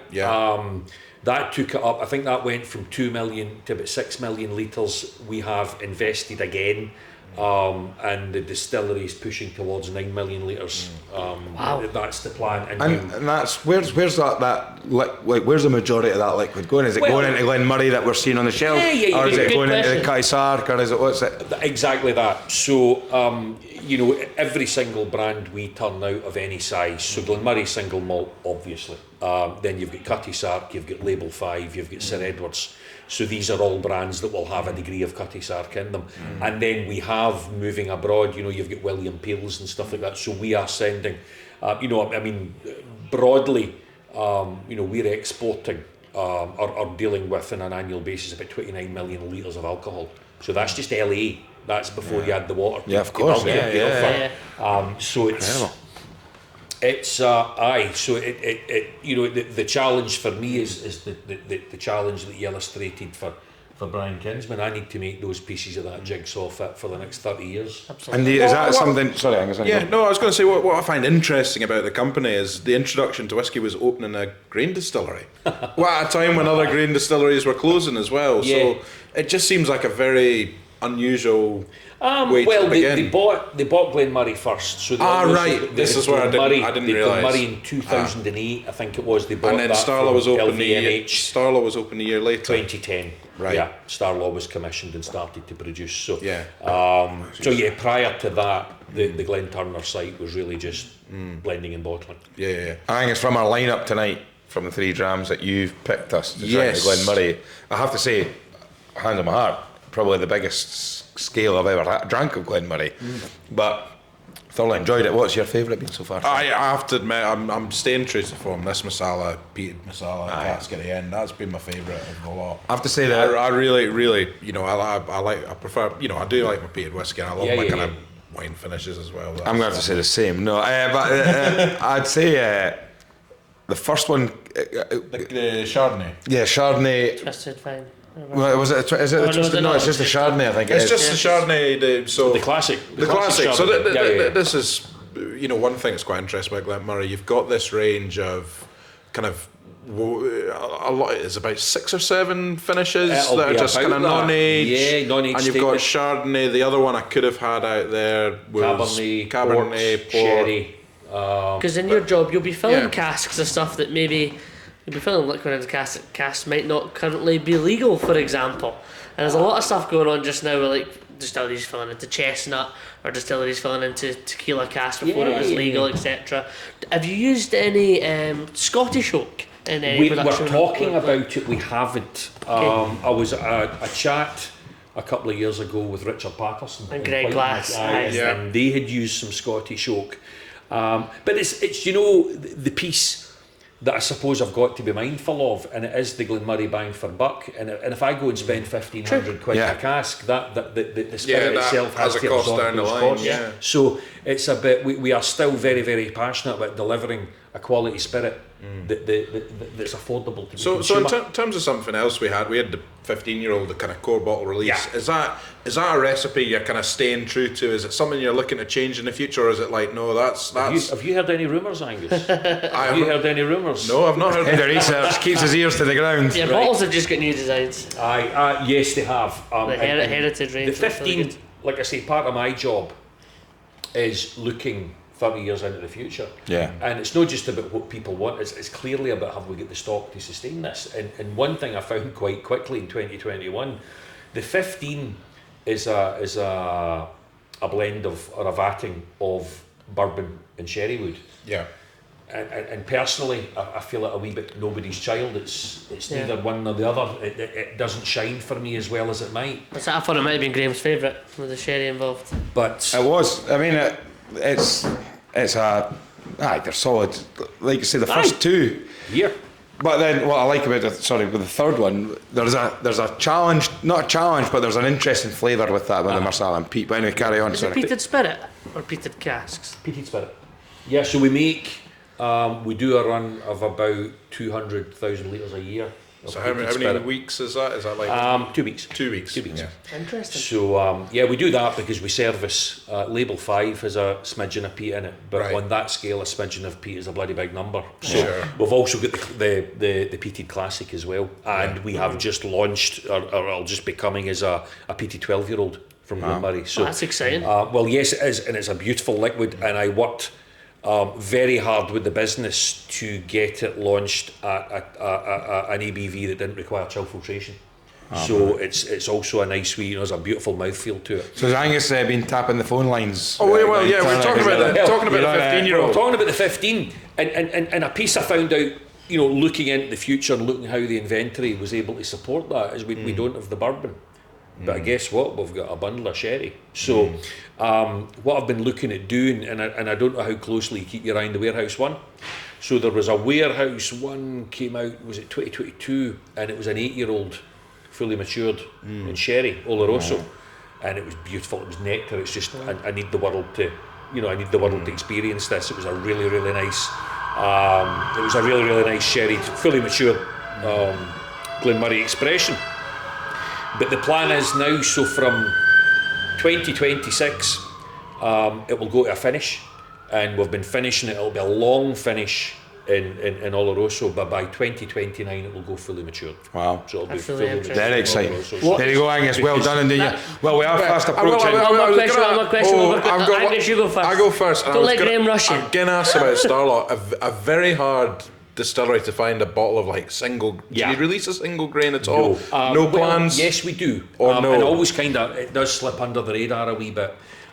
We do a label 5 bourbon barrel, right? Which is around. It's not age stated, but it's about 5 years in first fill bourbon. Right. And it is These are the answers you don't get. That's brilliant. Absolutely beautiful. Yeah. I'm not just on brand saying this. it's a lovely dram. And that's single grain Starlaw. Single grain Starlaw. And my final question would be, what is your favourite co-range Glen Moray? And why? I think it would be, I would flip between the 12 and 18. I think the 12 and 18, the 12 is just quintessentially Glen Moray. For me, it's a quintessentially Speyside dram. But with 18, well, you just get that wee bit of luxury. You get that extra 6 years and wood, doesn't it? But I Apples just and pears, that's a great whiskey. it just sings. And so with that, the 12's great bang for buck. The 18, well, you've just got that wee bit of added luxury into it as well. Sorry, Graham. Brilliant. No, I'm conscious that the musicians we're fast approaching. The musicians will arrive at 9 o'clock at 10 play us out. to play a tune out for us. But we are at that time of the recording here where we do ask our guests for their what 3 drams. Any 3 drams that have any meaning with you. Les, I'll go with you first. You're heading off to the Arctic, but tell me 3 drams.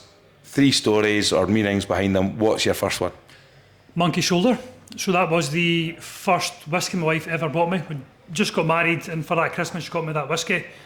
And I said to her at the time, I will not open this whiskey until we have a kid, and that'll be the kind of dram to wet the kid's head.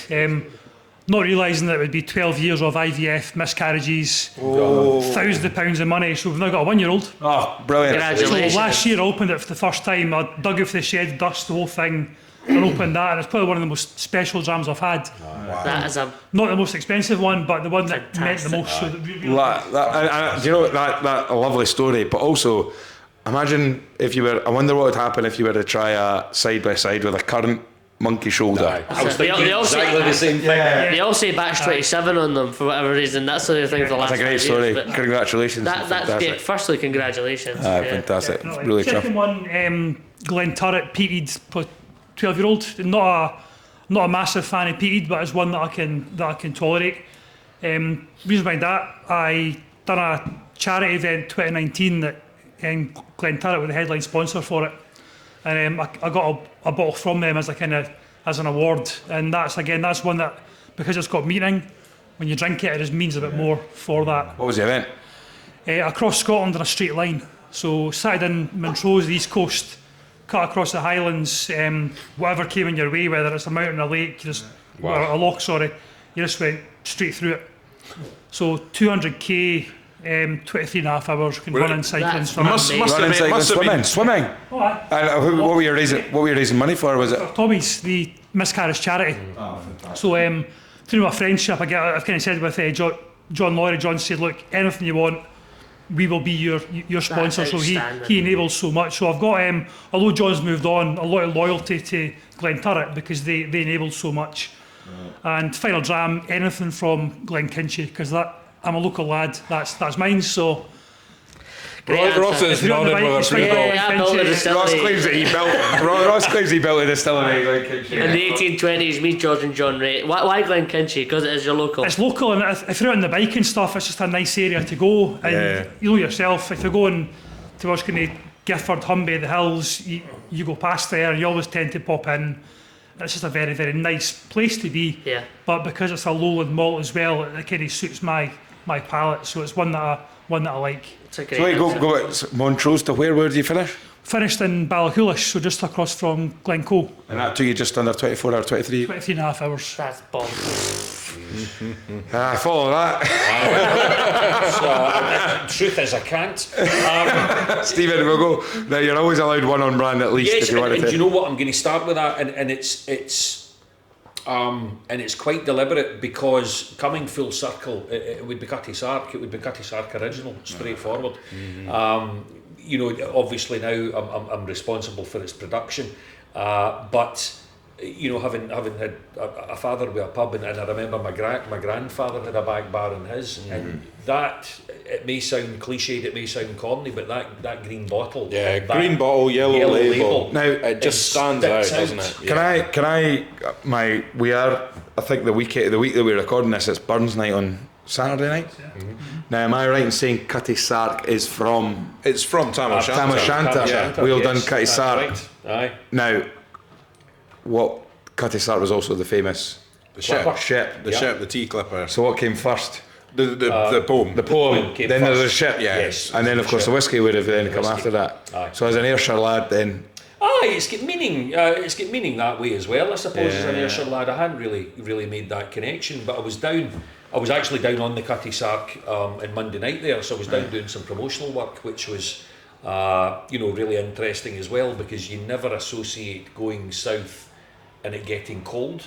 So the weather between the two, I left here to fly down to London Monday lunchtime in a wee blazer and a wee shirt. And got to London, and you can't get on the Cutty Sark to do any promotional stuff until they shut the ship at night. So you've got to rent the ship. On there, 9 o'clock on a Monday night beside the Thames, bloody freezing. And that is where my love affair with Cutty Sark ran out. Smile, like Stephen. it. Smile, Stephen. Look happy. No, look at the bottle and smile. No. Freezing. Brilliant. Okay, So number Cutty 2. Sark would be number one. Number 2 would be my introduction to whiskey. So that bit where, no, I don't like it. No, I don't like it. No, I don't like it. And that would be Lefroy. Which is a complete, don't even ask me the expression. We had bottles in the house because my mum worked for Allied at the time, and it was one of their brands, and it was that. There's a really good descriptor of it, and it's like a fire in an oil drum washed up in a West Coast beach, but in a good way. And it was that almost, for me, it was the first time where whiskey initiated, I'm going to say a response, something triggered. It was like soaking a burnt stick, But in a good way. Wow. And I loved it, and I really enjoyed it. Soaking a burnt Stick. It really was. It was like chowing a bit of charcoal. It was just, I agree with you. I've never liked Lefroy. It's not a criticism. I've subsequently found out, mind you, it doesn't agree with me the next day, you know. I'm trying to think, Lefroy gone 3 drams? I think we've had maybe one We've or had two. plenty of people have it as their introduction to whiskey, and that's normally what put them off. Was it not Jodie Buchan? It's mostly Lagavulin people mention when it comes to that suits sort of me, thing. But Fantastic. But then at that time, I had no real affiliation to a brand. You know? Yeah. It was just, I'm going to give this a go, and I really liked it. And third, I'm not on brand because I don't work, but Bunnahabhain 18. And it just evokes so many happy memories for me, and there's just a great deal of pride in being part of that. yeah. You know? And have you ever sat on the pier and had a Bunnahabhain 18 looking at the Paps of Jura? Paps, absolutely. It's almost like a kind of trope on this show. It's a stonking dram. Bunnahabhain 18's a The only thing is I don't like it when it Bunnahabhain. becomes a 3 drams because I can't spell Bunnahabhain. Bunnahabhain, Bunnahabhain. If you go It's a down, dyslexic's choice. it's like being in the Caribbean. The water at Bunnahabhain. It's tremendous. We have to do it. We have to do an island. We'll have trip. to do an island trip. We'll have to. I'll be there this year, lads. I'll be there for fish. All right. But listen, you have been listening to the Whiskey Stories podcast. A massive thank you for Les and Stephen for coming on. Really great. Les, how can people keep up to date with what you're doing and with how can people follow the trip? Because there'll be plenty of people on the Whiskey Stories podcast groups that want to keep up to date with what you're doing, and also see loads of great photos of you guys enjoying their Whiskey Stories 25 blend on there. So how can people find you? So best way is to follow Breaking Scene Events on their socials. So usually Instagram is where we post most of our content. On trail, the reception's a bit sketchy, so you might get a big dump of things after the event potentially. But also I'll share a lot of stuff with yourself. Yeah. So I'll get hopefully pictures of the Northern Lights and stuff, and this bottle and whiskey within that environment. And I can share it with yourself as well. We'll get that shared onto Whiskey Stories Facebook page. Also, brilliant, fantastic. Yeah, if you're on Facebook, don't forget, get on that. You can find us on Facebook for Whiskey Stories, but you can also get in the group. I have been slack on the weekend Kev dram. McGee was doing the dram roll call. Kev McGee had to hold it. I got back. Well, the problem is you're away. I was doing a bit of a sober January, so there was. But we will get back with the weekend dram roll call. Yeah. Stephen, how can people keep up to date with what's happening with yourselves in Glen Moray and keep up to date on all that stuff? Other than contact Angus, who seems to have the crystal ball. See if he's still tapping the phone lines. I suppose we've just launched a new Label 5 website, but you'll cover off. If you go to Glen Moray, you'll get the website there. We've got websites for just about everything. If you want an insight into how I pass my life, then I'm Glen Moravian on. But there are disclaimers on it. It is just my life unfolding. Is that on it? Social media. Is that on Instagram? Is it? It's on Instagram. Brilliant, yes. fine, fantastic. Quickly, lads, for the single malt amateur club, what was your favourite out of the 4 that we had? Was it the? It'd be the 60%, the third dram for me. Amroot. I was a big fan of the last one after the extra. Nice. The last one that was listed as Old Blend. What was that? That was lovely. I think that was the old VAT 69. I think I'll double check. Yeah, that was great. But what a pleasure to share that. drams from across the world, and very generous. I was kind of nice and fruity, and really big fan of that one. Let me see which I like one. Old Blend, VAT. That was a VAT 69 gold US import, refined cognac on the nose and full of coal dust. I actually enjoyed that one as well. Big thank you to Heyman for giving me those. What a man! And I actually gave them an Ardnamurchan. I took 3 bottles out with me. Whiskey Stories Podcast 25, and I had started it. It was about halfway through Ardnamurchan sherry. Not enough to fill a bath, anyway. Not enough to fill a bath, but I took it and I gave it to them. I said, "Have that, guys, and tell me what you think," nice. because it's my favourite, and that's what it's all about. But listen, thank you so much for everybody coming on. Thank you so much. Thanks for all the listeners. Thanks for getting involved. We have got, in fact, thank you for the 10,000 downloads. Don't forget, there are 5 tickets at the point of recording. There are 5 tickets left for our first Indie Bottler Spotlight of the year with George and Rachel from Fragrant Drops, which will be in here in this room. It's going to be really, really exciting to do that. Lots of exciting whiskey. The lineup looks absolutely fantastic. Don't forget, you can find us on Instagram. Please like us, give us 5 stars, pass the pod on to as many people as you possibly can, and just keep following on and get in the whiskey group. We've had some great stuff. Big shout out to Nadia, who keeping the group going. She keeps the group going. She chucks in loads of great stuff. Fantastic, brilliant. You can watch us on YouTube as well, so if you want to see what we all look like and how we all sit here having drams, you can do it. It's great. Thank you very much. Cheers everyone. Slàinte mhath. Cheers.